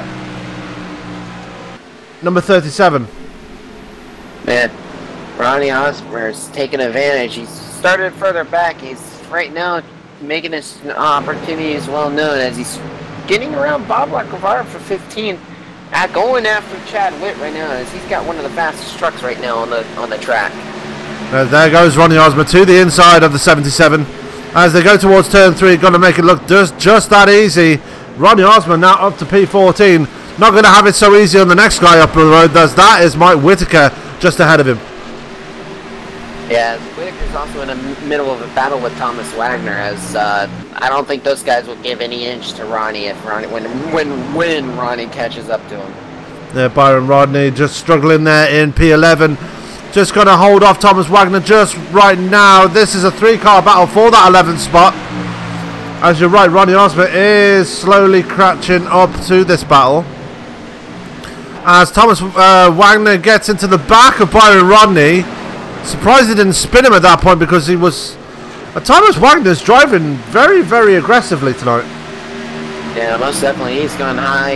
He's cut it down low multiple times trying to get around. Some of them have worked on the other end. Ooh, boy, Byron almost losing it, sliding up the track. Almost took out Wagner at the process. Yeah, as Wagner moves up to P11 now, Jordan Barry will be his next target. As Barry himself is fighting with Matt Burkhart. Burkhart's dropped back to P9 now after the restart. Kevin Paskys has got past Len McNeese and Burkhart himself and is up to P7. John Jenkins is already back up to P6. Josh Mayu there in P5. P4 is Jeffrey Meyer. Third is Kleinschmidt. Second is Brandon Stokes. But look at the lead Chris Bouchard has got already.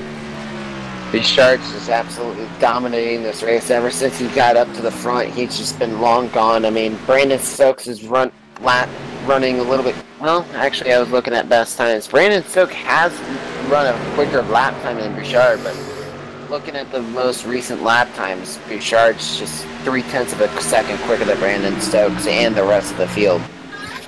Yeah, made that 0.5 of a second on that last lap.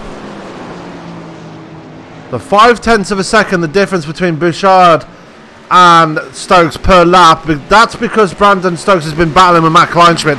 Kleinschmidt just sitting there behind him now in third place. Is Kleinschmidt going to try and make a move going into turn 3? No, he's not. Just going to sit behind him right now as here comes Jeffrey Meyer to the back bumper of the 05. As there is Josh Mayu as well.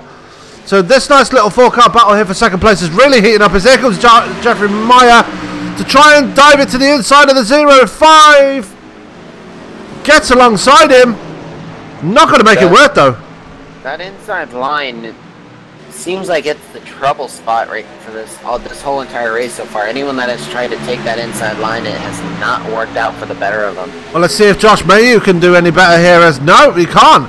As here comes John Jenkins now. He's caught up to this battle, so make it a 5-car battle for P2. So throw a blanket from second all the way down to P6. Big wreck on Ronnie's involved, as well as Mike Whitaker. Big wreck on Ronnie Osborne. All started by the 43 of Thomas Wagner losing it. As Osborne's reversing it into the wall. Oh boy. Well, if you're going to wreck, do it that way. Well, so much for that pit farming, but looks like it's getting a lot more pit farming now for Ronnie Osborne. Wagner actually got into it with Burkhart as they came out of turn 4. As, yeah, Ronnie Osborne decided to reverse it with everybody around him. He's living dangerously right there. Yeah, Osborne and Whitaker were just innocent victims there with Wagner getting in the wall and practically went dead left on him. Let's go back and see what happened to Thomas Wagner.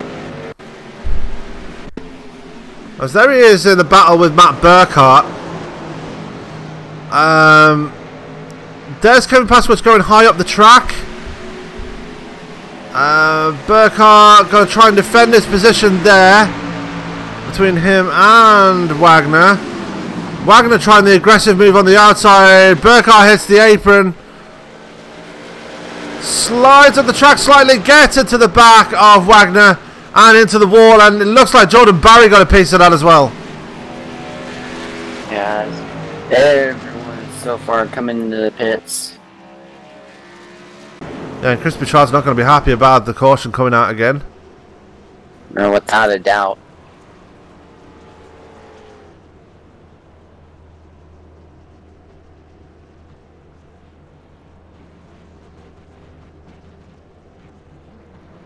Ooh, Brandon Stokes with a two-tire strategy, as well as Thomas Wagner. Wow. And Thomas Wagner's finally used his fast repair as well. Interesting. So 2 tyres for Brandon Stokes, 2 tyres for Thomas Wagner, and everybody else took a normal set of tyres. So and Ronnie Osborne used his fast repair as well. I don't think he had any choice in the matter, unfortunately. Yeah. Dylan Moskowitz getting EOL. EOL looks like. Speeding in pit road, Dylan. Speeding in pit road. Too much.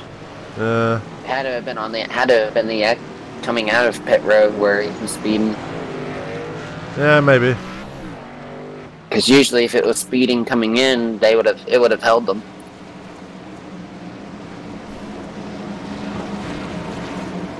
Oh, another update too. Hoot Baker's got his only 1 lap down. Got the wave run after that. Yeah, so he'll be looking to get back on the lead lap very soon. As I'm going to talk to somebody. Let's talk to Brandon Stokes and find out his strategy here. Brandon Stokes, I'm up in the booth. Have you got me, sir? Yeah, 10-4. Taking 2 tyres on the last pit stop. Right pit call for this stage of the race? Yeah, I think so. With the cautions, the way the cautions have been falling, and letting Chris get out there. I mean, if he's controlling the restart, he's just going to jump out there a little bit far. I'm just trying to change it up because he's got the truck to beat right now. Absolutely. As you and Bouchard have been battling out throughout the race. Do you think? I know he's got the truck to beat, but do you reckon you have something for him here tonight? Yeah, I think clean air is making the difference. But we'll see right here after this run right here we get. Okay, Brandon. Well, good luck for the rest of the race, and hopefully we'll be speaking to you in victory lane later. All right, Rose. Appreciate it. Thank you. That was Brandon Stokes there. So he reckons he has something for Bouchard, but it remains to be seen if those 2 tyres are the correct strategy call there, Tyler. Yeah, but I mean, I can understand with Stokes seeing that with Bouchard taking the outside the whole time, and as everyone has seen of him, practically just when the pace cars goes, he's already gone. I think I am expecting Stokes to wait a little bit before going, so this might be a very, very packed start to the race. So this is going to get interesting real quick. Absolutely, as they are 2x2 again. Tyler, it's your turn again. Alrighty. Yeah, I'm definitely going to say this now, Sam. I do expect it's going to be everyone going to be trying all giddy, and then there's going to be a few checkups before the start of this race. As coming around the 3-4 complex, pace car is going to get ready to make that hard left turn. And get ready. Here's that waiting process. Okay. I was wrong, as Brandon Stokes has already jumped out and taken over. So Brandon Stokes on 2 fresh tyres compared to Christopher Bouchard's 4 fresh tyres. This is the difference here as they go through turns 1 and 2. And Kleinschmidt almost getting to the back of Bouchard there. As everyone's clean so far. Question is, how long can Brandon Stokes hold off Bouchard on just 2 tyres? That is the question here at Gateway as they go through turns 3 and 4. Doing a good enough job so far, but Bouchard's got a run on him coming out of turn 4. going towards turn 1. Here comes Bouchard to the inside of the number 21. Very close as they go through 1 and 2, almost banging doors. They're going to be very close coming down to turn 2. Brandon Stokes holding on to it by keeping it on the outside there. Yeah, I'm just looking further back too while I'm keeping an eye on that front battle. There's a huge battle going on from 13 to 14. Byron Ronnie was stuck in a 4-wide situation there going into turns 1 and 2. Everyone made it through cleanly, but boy, was it wild. Yeah, look about Matt Burkhart there, trying to make his way for the field. He's just trying to get alongside Lonnie Barrington there as they make their way towards turn 1. Not going to make the move that soon. Let's go up to Ronnie Osmer as he's battling it out with Len McNeese and Bob Lacavara right now. Yeah, Ronnie's just trying to see if he can get some ground back after getting involved in that earlier incident. As just further up ahead of him, Josh Mays trying to make a pass on Kevin Paskys on the inside. There he is on the inside, coming out of turn 4. Kevin Paskowitz on the high side. Paskowitz is going to have the preferred line going into turn 1 as that outside line is faster. There goes Ronnie Osmer, dive bomb to the inside of Len McNeese. Ronnie Osmer's going to try and make the move stick here as they come out of turn 2. Not going to make it work this time as he files in behind the number 84. But yeah, Josh Mayu still working on that inside of Kevin Paskowitz, is still side by side as they go into turn 3. As Wagner goes sliding up into the wall, he's scraping the outside wall. Still green. I mean, he didn't lose too much speed, but that's a lot of momentum he lost, though. Yeah, and he's going to fall into the clutches of Kevin Paskowitz and Josh Mayu if he's not careful. That's going to be interesting there. It's Kevin Paskowitz going very wide, and Ronnie's taking the low inside line, trying to get a run. Oh, Bob Lacavara again out of the shade coming out of 2. What a save, though. Oh, whoa, as Burkhart, I think, got shoved out of the way there with Bob trying to save it. Well, let's see what happened to Burkhart. Burkhart was way out on the grass. Now let's have a look at him as he goes into turn 1, chasing down Byron Rodney there. Yeah, not sure what happened. Yeah, he just moved into the grass to avoid Bob Lacavara. Whoa, gets two wheels off the ground. He pulls a nice wheelie going across the grass. Oh boy. Back up to speed though. Now he's got Johnny Antonucci right behind him. Yeah, and it looked like Bouchard had an opportunity to make a pass, and they had to check up to avoid hitting Stokes, and Kleinschmidt's in this mix now. We got a nice little 5-truck battle here for first between Stokes, Bouchard, Kleinschmidt, Mir, and Jenkins. So a 5-car battle for the lead here as we are on lap 91 of 134 here at Gateway Motorsports Park. This is the Up and Atom.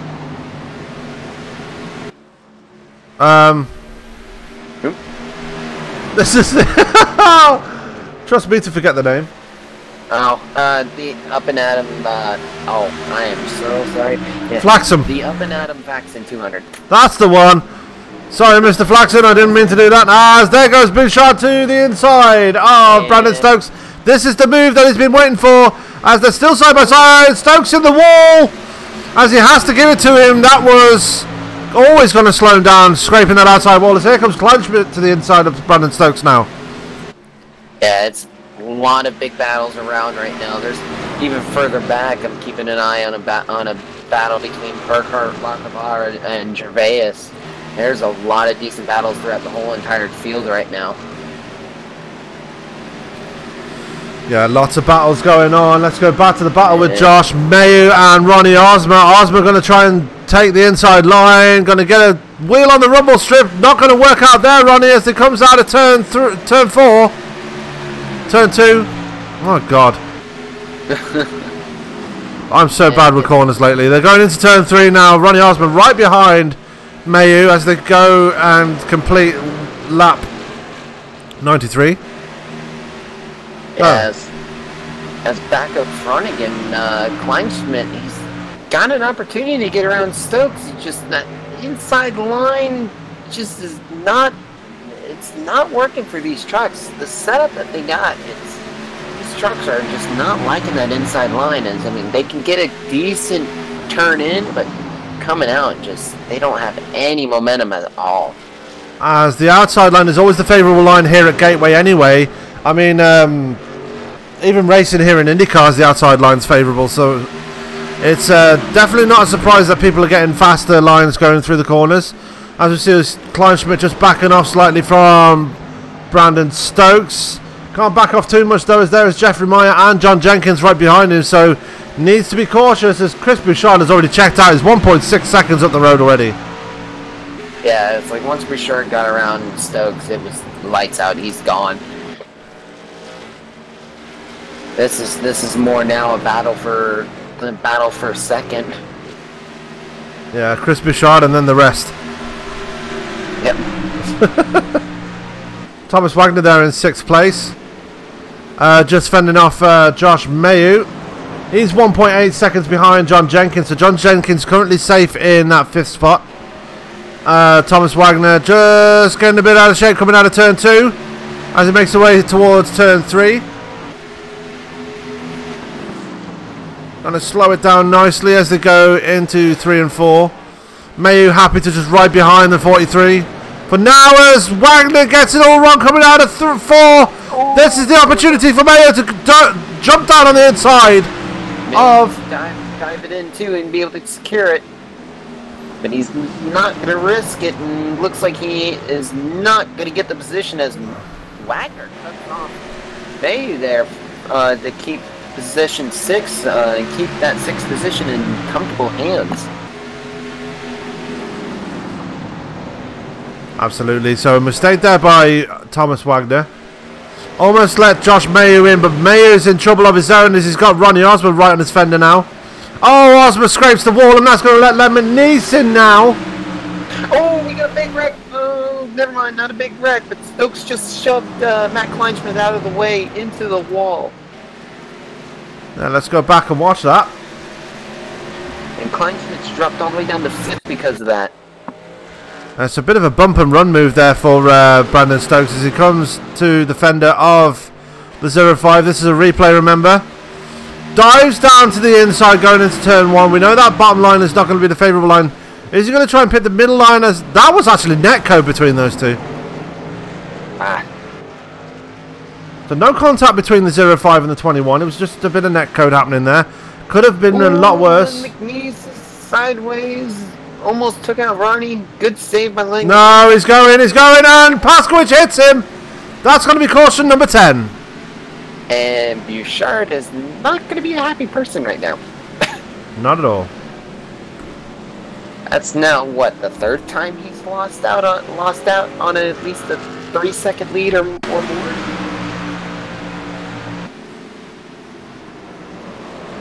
I want to say that's the 3rd time this race Chris Bouchard has already had to give up a big lead to the rest of the field because of a caution. Yeah, as Lemon Nice we just saw there, getting a bit loose coming out of turn 2, tried to save it, but Kevin Paskys was right behind him. Paskys had nowhere to go and just finished the job there for the 84.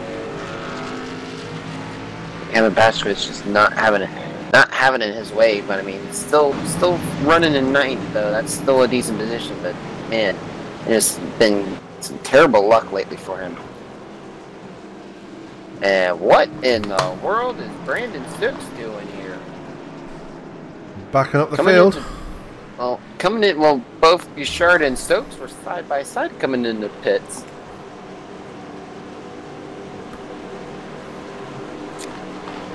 Not sure. As they all come down pit road again. Chad Witt's going to stay out to lead a lap. So that's going to be 1 bonus point there for the 77. Hoop Baker stays out as well. He's going to get a lucky dog. That should put him. Yeah, that should. Yeah, that will. I'll put him back on the lead lap. Back on the lead lap. He's got to be happy. Ronnie Osborne only taking 2 tyres again. Ronnie Osborne's going to come out in the lead. Well, not in the lead because Chad Witt is there, but you know, he's going to win the race off pit road anyway. So Chad Witt.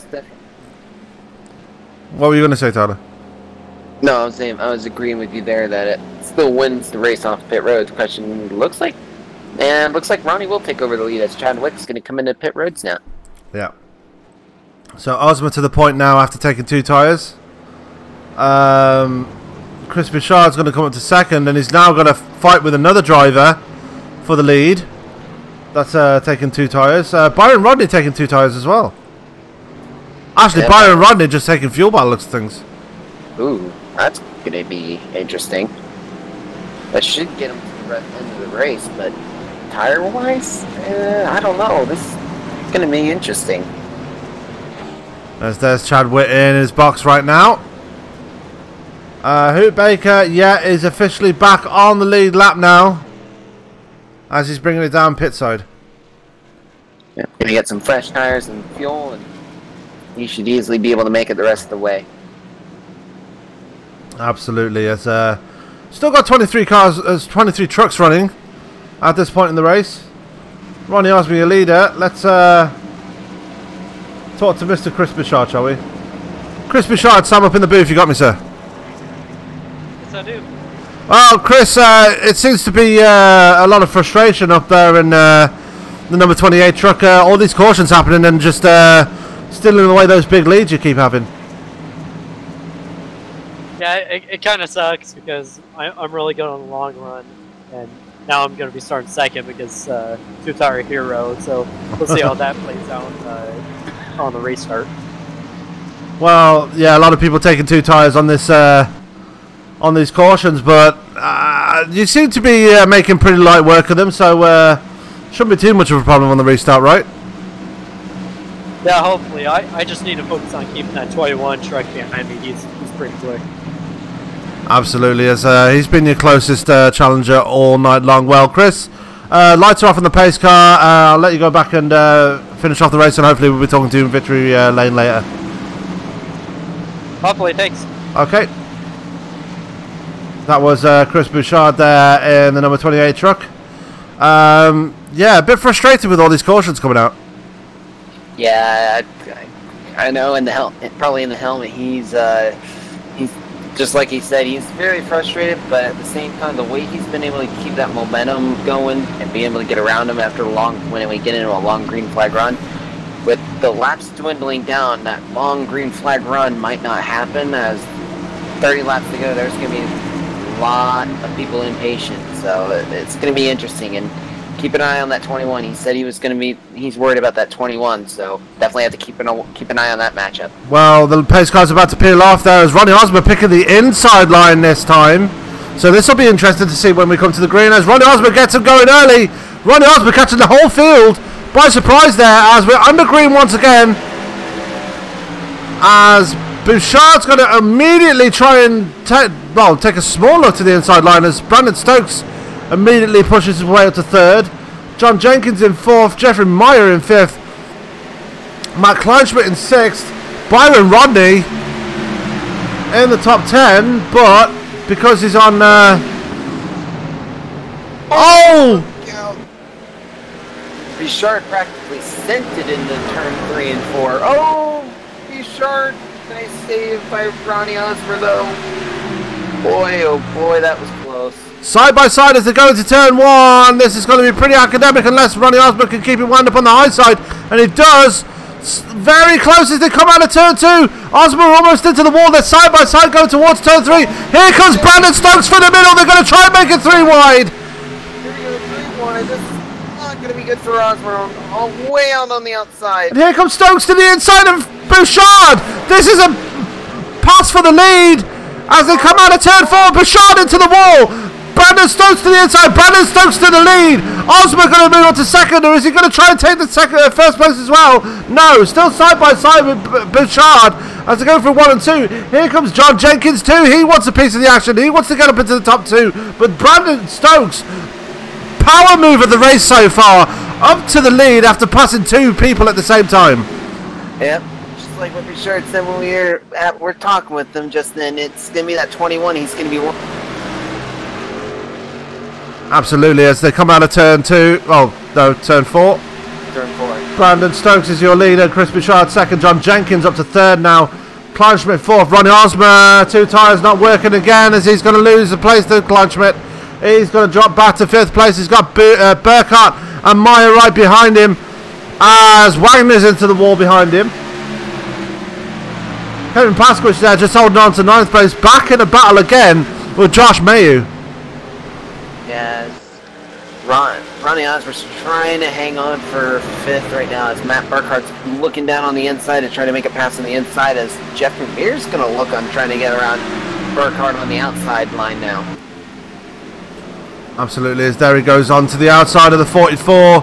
He's going to try it, but he has to back off because there's Ronnie Osmer struggling on those 2 tyres. Yeah, somebody needs to shout out to these drivers and say, look, 2 tyres ain't going to work around here, guys. You need to be a bit more careful than that. Yeah, I mean, if they can be a little bit more conservative with the tires, that'd probably make a difference. But with it being less than 30 to go, I mean, it's go time. Speaking of go time, here comes Josh Mayer to the inside of Kevin Paskys. Not going to make it work. That bottom line still not working for them around here as Paskys lives to fight another day as he's now going to set his sights on Thomas Wagner for that 8th spot. Yeah, he's trying to make up his mind of where he wants to go, if he wants to stay on the high side or go down low, as right in front of them, they also got to keep an eye on this battle in front of them as well, as it's getting wild up here. Yeah, meanwhile, back at the front, Brandon Stokes is 0.3 of a second to the good over Chris Bouchard now, who has made his way back up to 2nd. Well, he was already in 2nd. But right. I hear Thomas Wagner again. Ooh, Jordan Barry, Josh Mayhew's in it. Oh no. Wagner again, and it looks like Mayhew's engine is done unless he has another fast repair. Well, let's see what happened to Thomas Wagner. Coming out of turn 4 in towards turn 1.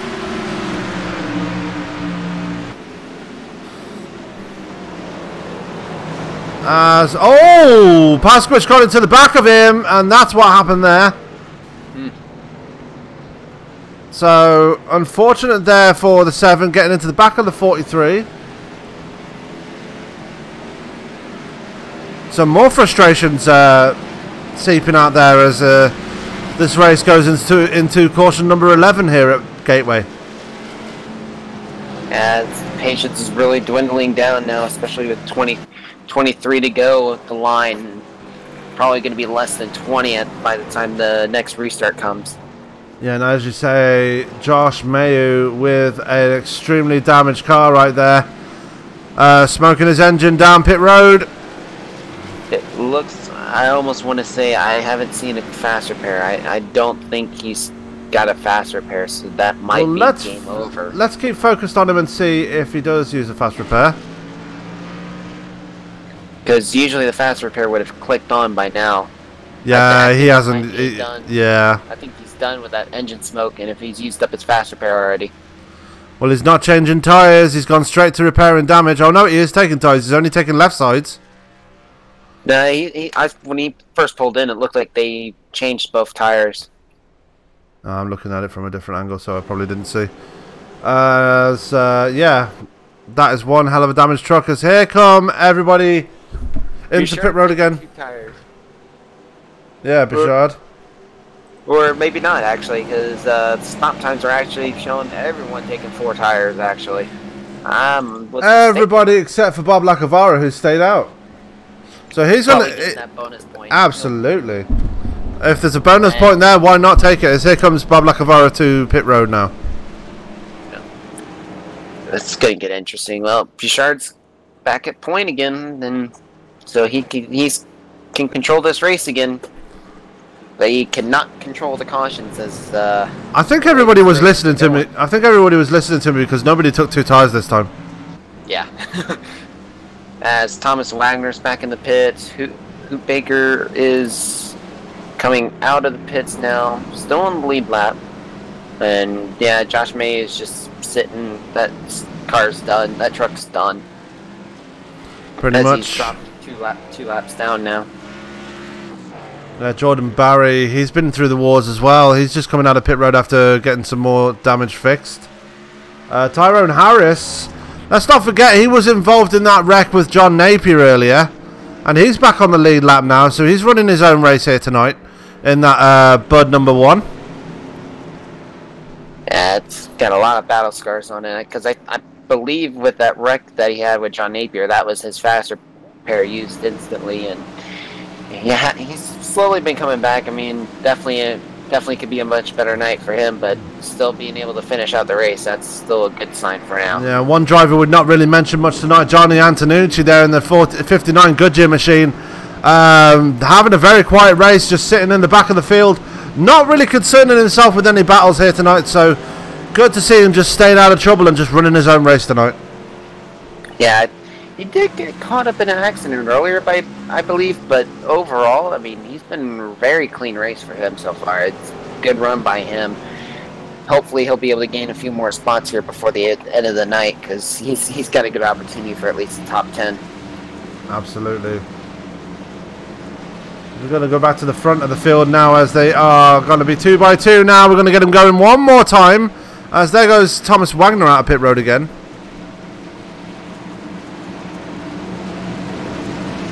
Yeah, he's just pit farming it now, especially with his fast repair has been long gone, and with him hitting the wall as many times as he has, he's got to do whatever he can to stay on the lead lap, and he's got to push it.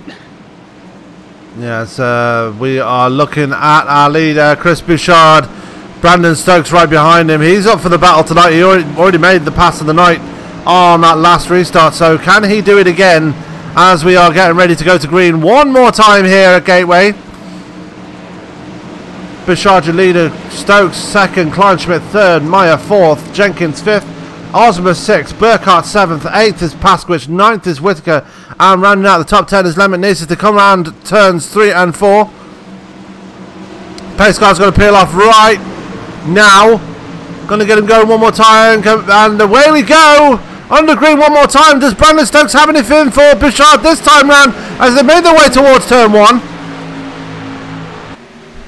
Everybody getting away cleanly again this time round as there. Oh, Burkhardt just dive bombs Ronnie Osmer right off the bat. Whoa. And that pushes him up the track. That gives the position back to Ronnie Osmer, and that's falling him into the hands of Len McNeese and Kevin Paskys and Mike Whitaker and Matt Burkhardt. Everybody behind him now can smell blood in the water and wants to get past the 44ers, and Len McNeese almost gets into him. Boy.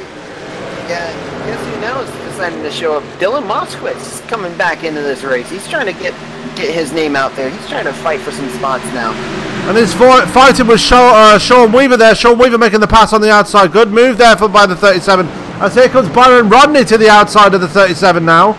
Trying to hook up with his teammate Kevin Paskys. Got to make the move. He's going to complete the move. Good move there by Byron Rodney on the outside, and he's up to P11. Yeah, as looked like Moskowitz was thinking about going 3 wide there, not realizing Sean Weaver's already side by side with him. Oh, he's got to be disciplined here. That was close to being 3 wide. Yeah, and that little action there has let David Gervais in as well. David Gervais, been for the wars himself here tonight. Just going to sit nicely behind him as there is Chad Witt as well, trying to make a move through the field as he's going to go to the inside of Johnny Antonucci. Johnny Antonucci going to give him the position. Not going to get into any fights, although Johnny Antonucci does have damage on the front of that number 59, so not really interested in any battles right now as Johnny Antonucci lets his teammate Bob Lacavara through on the inside. Yeah, there's mid-pack has been some really good battles. Looks like Moskowitz is going to try to get around the 24 of David Gervais. He's already around him. Sorry, Byron Rodney. My apologies. On the inside, and Dylan's going to pull it off, but look out though. He almost slides up into the Oh, Antonucci's in trouble. Oh, big hit, and Wagner is involved again.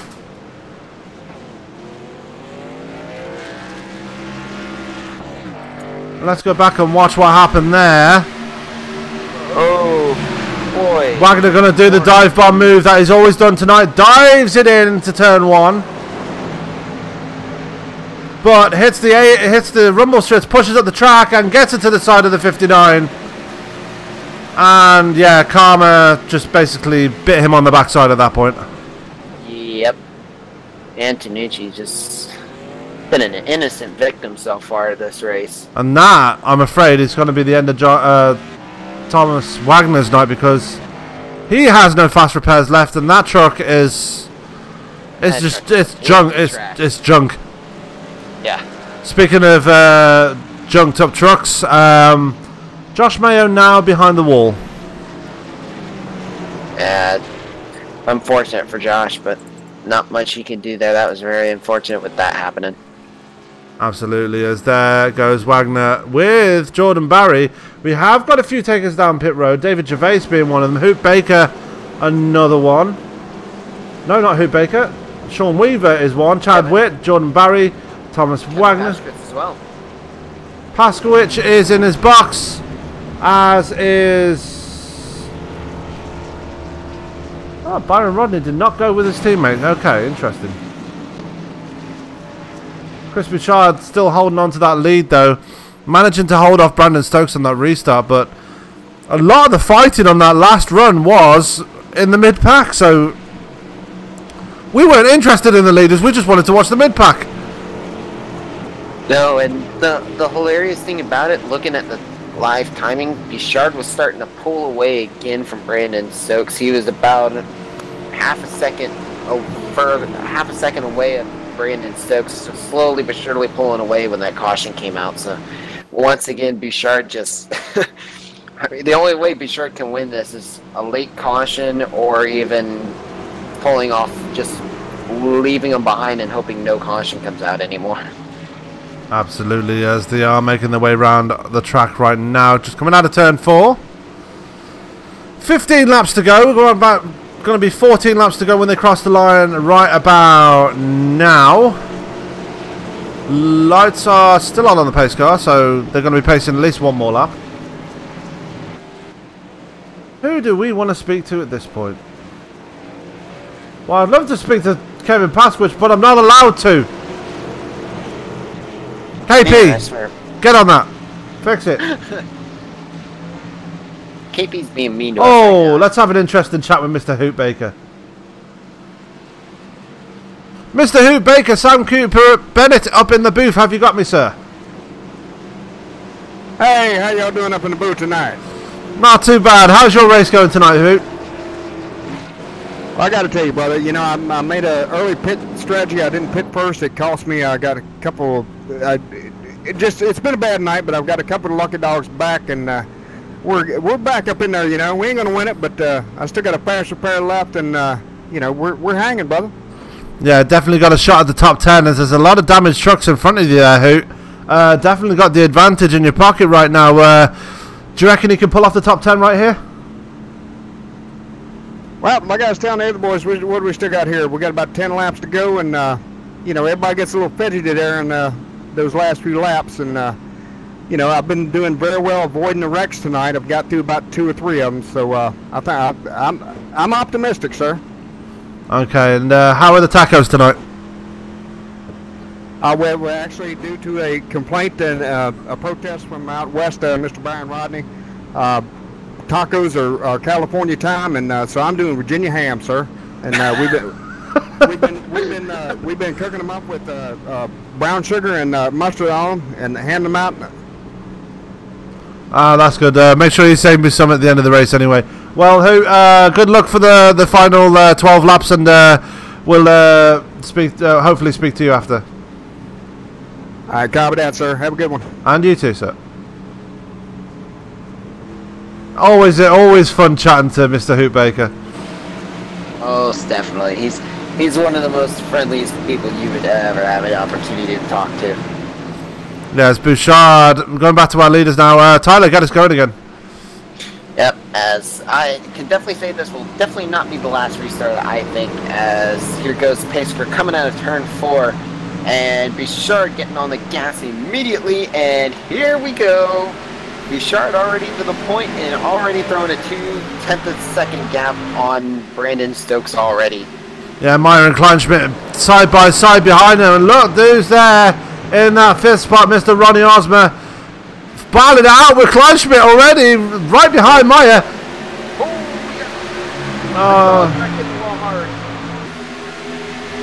He saved it, but I don't know who it was. Well, we'll find out in a minute. As everybody's bunched up. Paskys.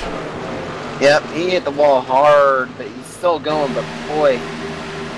John Jenkins diving into the pit roads all of a sudden.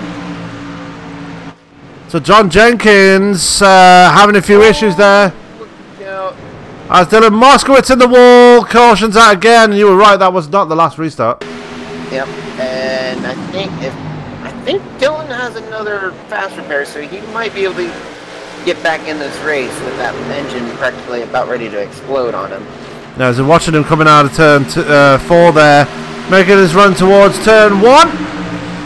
Let's see what what happens here. As it looks like, oh, Lonnie Barrington getting out of shape and just pinning him to the wall.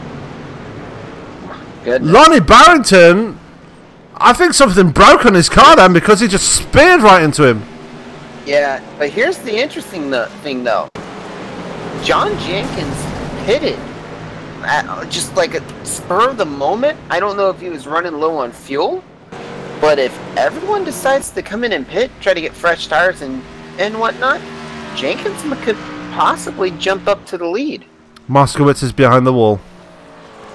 Oh, man. So, that is very unfortunate. Yeah, Dylan Moskowitz behind the wall. So another retirement here at Gateway in the Up and Adam Faxson 200. And no one's taking the pits, which I don't blame him with 9 laps to go. Yeah, but look for John Jenkins to make his way for the field on those fresh tyres. Yeah, most definitely. He's got No, sorry, I wasn't shushing you. I was Sean Weaver's in pit road as well, getting fresh tyres.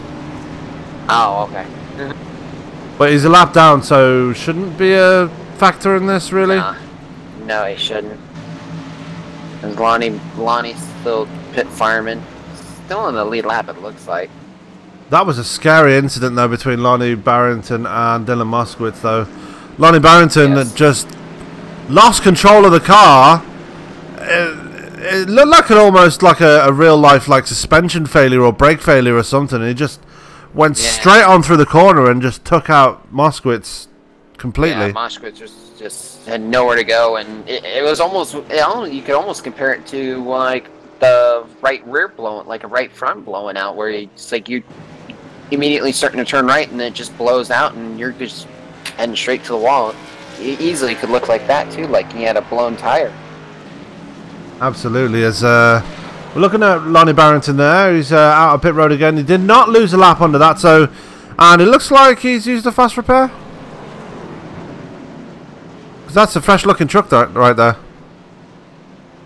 Yeah. Yeah, he's got a fresh truck. But just like someone else who's had the fresh truck the whole entire time, Hoop Baker, all the way up to 10th now. He's up in the top 10 after that. Been avoiding all the wrecks, like he's been saying. Yeah, Hoop Baker's staying out of trouble. So, this is looking to go back green again, possibly with 6 laps to go. So, we are looking at a 6-lap shootout. If the caution comes out again after those 6 laps, I'm afraid the race might well be over. So, definitely, everybody's going to have to try and take it easy, but also take the fight to each other at the same time, but try not to bring out another caution. We want to see this finish under green. Oh, most definitely. I want to see this finish under green. This race has been too good. And I just noticed Ronnie Osborne is up to 3rd, so he's going to want to have an opportunity. As long as he can keep in control of that truck, he'll want to have an opportunity to try to fight with Brandon Stokes and Chris Bouchard as well. Absolutely. We're still waiting for that pace car lights to go off. It'll be about 5 to go at the line, I believe. As it should be, light should be going out this time. So it'll be 6 to go when we go green again. Ah, okay. So we're working on lap 28 right now. 128 laps in, and we've had 13 cautions. But 2 people have stayed at the front the whole time. That is Chris Bouchard and Brandon Stokes. Which one of those 2 drivers is going to claim it tonight? Because both of them have been very strong. Both of them know how to lead this race. And don't count out Ronnie Osmer either, because he's right there in third place. At this rate, I'm throwing a wild one. I'm not even gonna go for both of them. The way that both of them have been racing, I would not be surprised if Brandon Stokes can manage to make it past on Bouchard. I would not be surprised if Bouchard tries to do a little push to pass to shove him out of the way and try to win, or end up taking each other out. Well, here they come through turns 3 and 4. This should be the last. This will be the final restart. Next caution will end the race as they get them going again, side by side, and we're agreeing with 6 laps to go. Chris Bouchard gets out to a decent lead over Brandon Stokes as they go into turn 1. Ronnie Osmer almost under pressure there from Jeffrey Meyer as they go through turns 1 and 2, Tyler. Yeah, and Jeffrey's going to easily get around Ronnie. Ronnie's going to take the aggressive move. Here we go, 3 wide, coming down the back stretch. It's going to be close. Oh, here we go. This is going to get interesting. 3 wide coming into turn 3. Ronnie's going to take that Lambertneuse is pushing up the track. That could end a disaster, but he saves it. Good save there by the 84, but he's going to lose it. Spot to Matt Kleinschmidt. He's going to find him right behind him. Here comes Michael Whitaker. He is up into 7th. Bob Lacavara in 8th. 9th is Byron Rodney. Matt Burkhardt is now up to 9th. He's fighting with Byron Rodney there. Byron Rodney pushing up the track there. Whoa. Gonna let John Jenkins. Look at John Jenkins coming up the 10th. Oh, KP. Kevin Pashman goes around. A few other trucks go around. They're still on the. No, that's the race. That is the race. Man, I didn't realize the caution came out. And that'll do it. Bouchard wins. Man.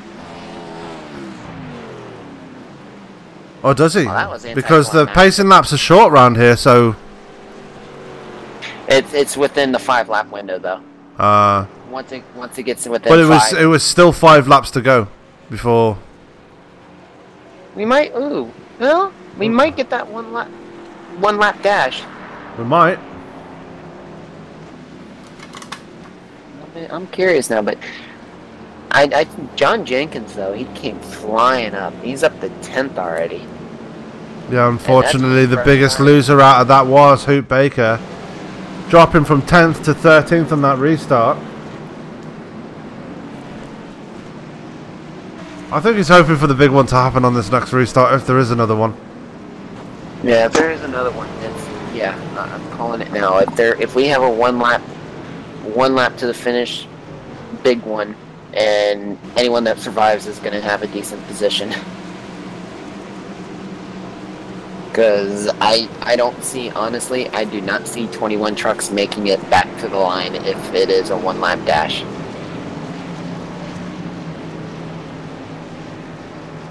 Because in that case, I'm going to be scared to see what happens, because there will be, guaranteed, will be dive bombs. This is motorsport, this ain't no horror movie.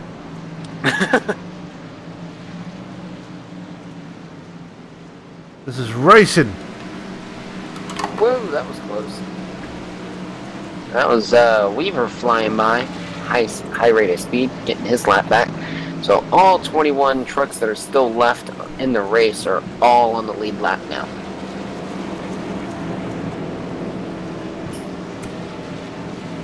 So hopefully we'll see the lights come out this time, because otherwise it'll be a done deal, because at the line it'll be 2 to go at the line.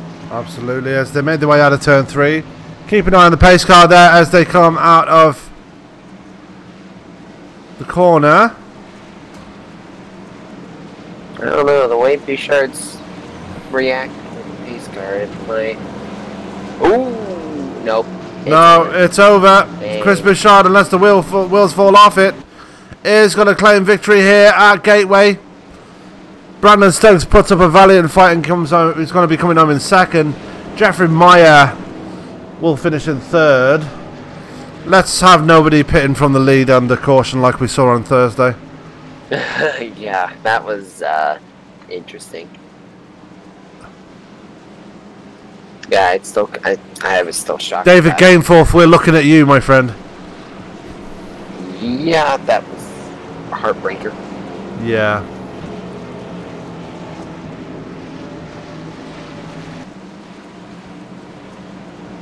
Oh boy, oh boy. What a race, though. Lots of incidents, a lot of action, but also lots of very hard racing between everybody in the field. Yeah. Most definitely.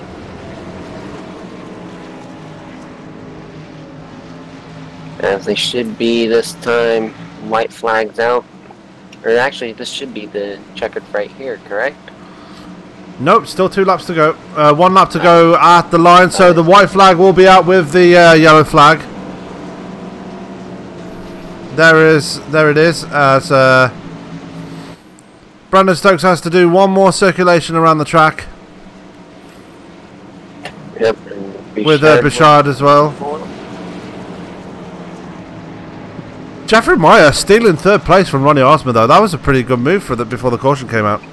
Yeah, most definitely. That was an impressive move. But got up there on the podium. Ronnie's probably not happy with that, but still a 4th place finish. That's really good, though. Gotta be proud of that. Yeah, it's going to help him in his championship defense, but he's not going to be happy to be seeing one of his championship rivals, well, 2 of his championship rivals, in Chris Bouchard and Brandon Stokes finishing ahead of him. Most definitely on that one. That's the tough part about that. That's going to really hurt, but there's plenty of other races that you might have an opportunity to come back. As they make their way through turns 3 and 4. One final time here at Gateway.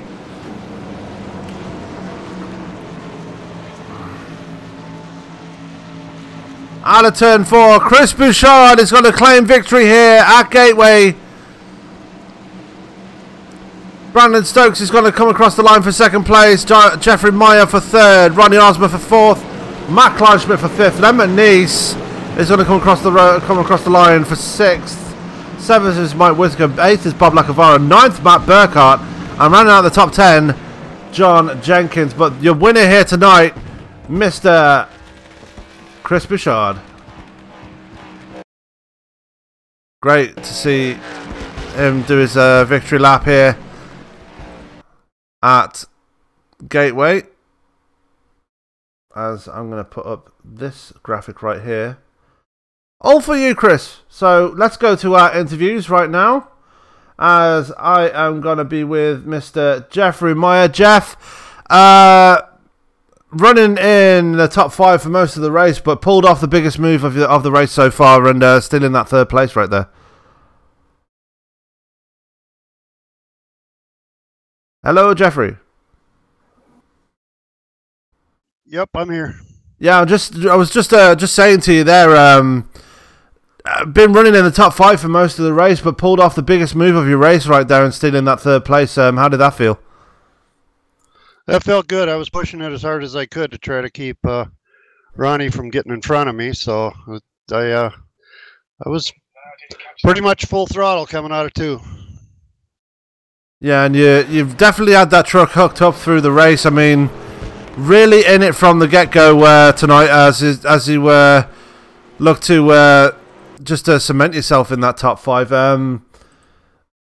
Do you reckon you had the truck to challenge for a win if it carried on green, or was it just a top 5 thing?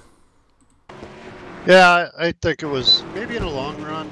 I don't know. We never had a real long run, so it's kind of hard to say. I was definitely a top 5, top 3, but yeah, well, Jeffrey, congratulations on the 3rd place. Looking ahead to next week's race, I'm not sure where we are, but what are your thoughts going into next week? going for a win. Absolutely. But anyway, Jeffrey, is anybody you'd like to thank for tonight's 3rd place? Oh, yeah. PH Awareness, thanks to Kevin for putting on the league, and everybody else that does the work. I appreciate all the work they do. We wouldn't have the league without them. All right then, Jeff. Congratulations again, and we will see you next week. Thanks. That was Jeffrey Meyer there, coming home in 3rd place. 2nd place was Brandon Stokes, and Tyler, I believe you're with him right now. Yeah, I'm here with our second place finisher, Brandon Stokes. Brandon, heck of a run, you guys. You might cut out then, Tyler. Oh, am I back? Yeah, you're back. All right. Well, after that whole race, Brandon, how you were just that one step away from the podium. What do you think you could have done? Yeah, what do you think you could have done there? Try to get around him. Well, I think if we would have had a longer green flag run than 10 laps, with 40 to go, maybe I could have done something with him. But we can't get going enough to make anything happen on the long run. So that's what that was there at the end. Most definitely, especially with pit strategies. Some of your pit strategies you had actually paid off pretty well. I mean, at one point you were, I think the least you dropped was, I believe, 15th from an early accident, I believe. Is that right, Sam? I can't remember off the top of my head. Yeah, it was the wreck coming out of 2 when the 25 was outside of me, but I was, spotter told me clear. But I want to apologize to him and McNeese and Matt for getting into him this race. So. Yeah, but that was absolutely a good run by you, though. Yeah, you got anyone you want to thank? Yeah, I want to thank my girlfriend Megan, my parents, and my brother for watching. You guys up in the booth, Mr. Cockrell. Hope your surgery went well and you're doing good, man. It was good to have you watching. I'd like to thank Overtake Motorsports and Strange Nuts Autosport, also Soda Fix, and all. Righty, that's Brandon Stokes, our second place finisher. We'll get you back up with the rest of the team, and nice job on the second place. All right, thank you.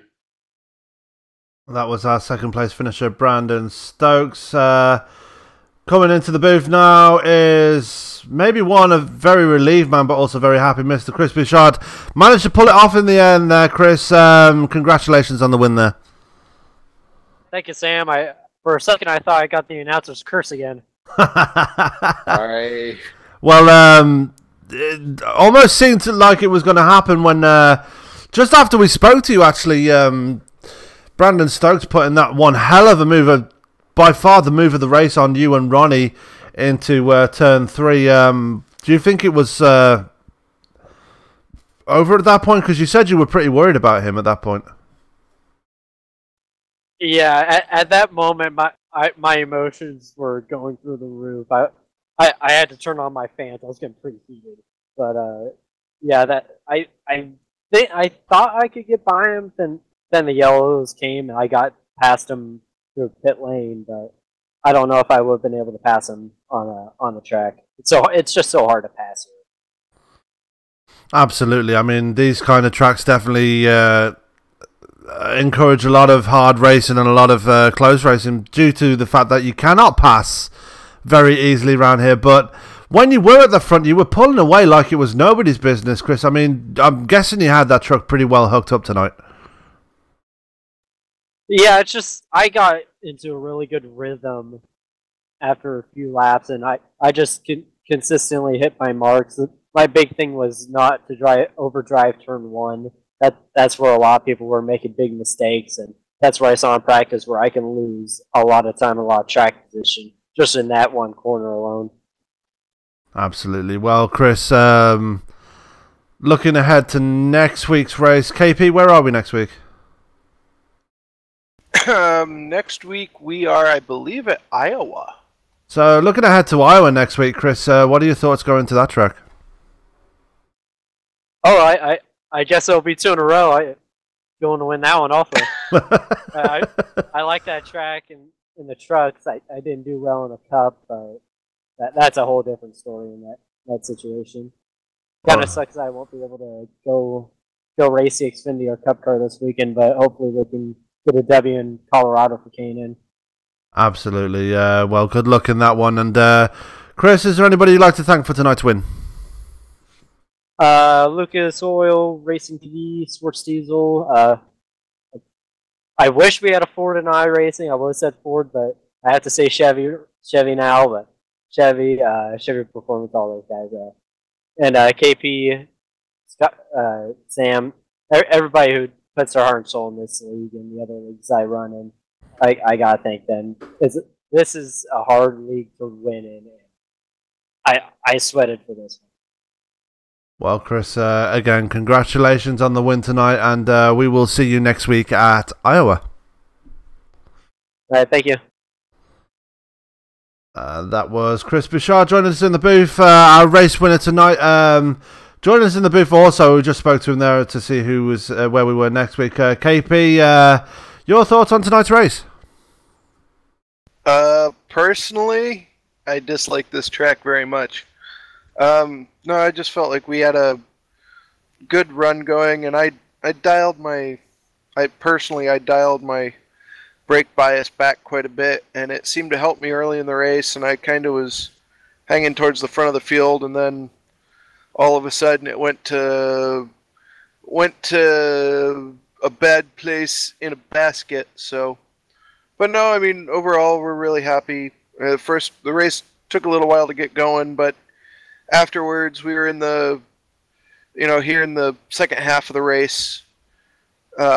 Really, the drivers did a good job. I think we only had a couple cautions in the second half, and the racing was a lot better and a lot cleaner in the second half for the most part. So, good job. And also, if you're still listening, we need to shout out to Faxson, who's listening, man. Hope you're feeling better. Hope you enjoyed the race tonight. Hurry up and get back on your feet, man. A lot of people are rooting for you. Yeah, and I apologise for butchering the name a couple of times in the race because I completely forgot the name, but we did try and plug it a few times, and hope you get back on your feet, and I hope this race was very entertaining for you to watch tonight. KP, overall thoughts on the race as a whole from an outsider and as a league owner. Lots of controversy tonight and a lot of hard racing between the drivers. Yeah, so I'll state as a league owner, there's going to be some incidents we're going to have to go back and look at. I mean, just guys who weren't giving each other enough room early on, possibly some guys who were intending to wreck other guys early on. So we're going to have to go back and look at it. But as the race drew on, we had a lot of guys who were giving each other good room. I know personally I had a couple of guys that I raced with side by side for multiple laps without a problem. So, and that was, not just me. That was all around the racetrack. We were having some good side-by-side battles. So, as always, you want to take something positive away from every race, and I think that was our big positive tonight was on a track that's really a one-lane racetrack. We did have some good side-by-side racing, and of course the negatives we'll just we'll deal with. I mean, you had 21 cars finishing the race out of 27. All 21 of those cars actually finishing on the lead lap, so can't really be angry about that. I mean, a lot of the wrecks that happened, like you said, happened early in the race, and everything kind of figured itself out as the race went on. But definitely an entertaining race to see. I think me and Tyler, I speak for Tyler as well when we say, like, definitely an entertaining race to watch up here in the booth. But just before we leave you tonight, ladies and gentlemen, let's go through our results for tonight's race. Coming home with the win here tonight was Christopher Bouchard.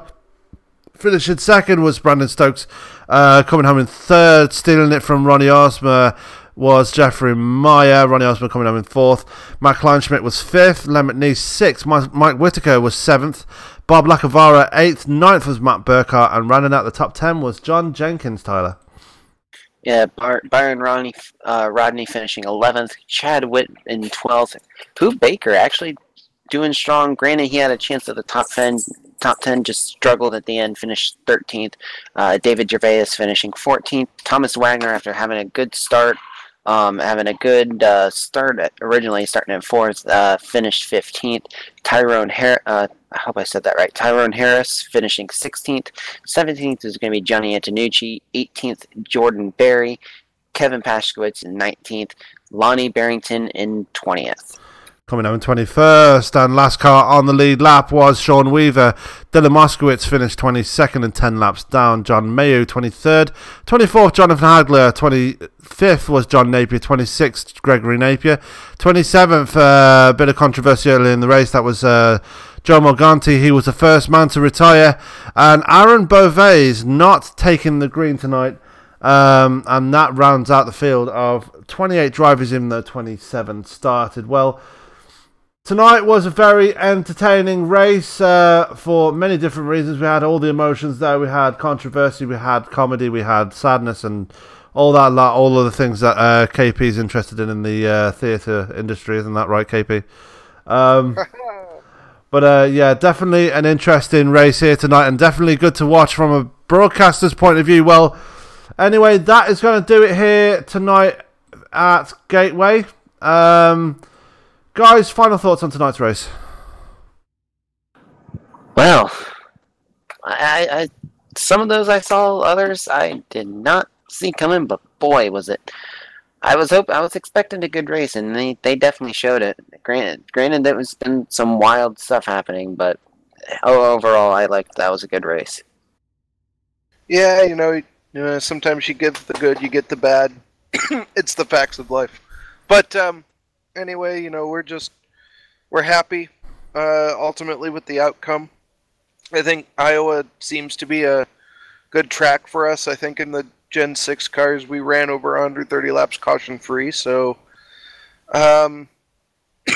excuse me, all at one time, mind you, not broken up, because, you know, obviously we run, you know, many laps green flag all the time, but we'll see how it goes, and we're excited to get there and move on. You know, might be a couple of drivers getting a talking to, but we'll see.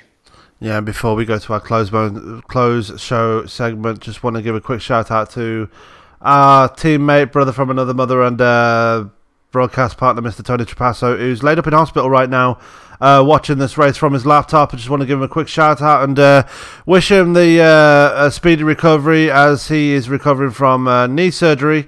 I think I speak for all of us when we say just we hope to see you back in the booth very soon. But yeah, that is gonna be it for us tonight as we come to the close show of this broadcast.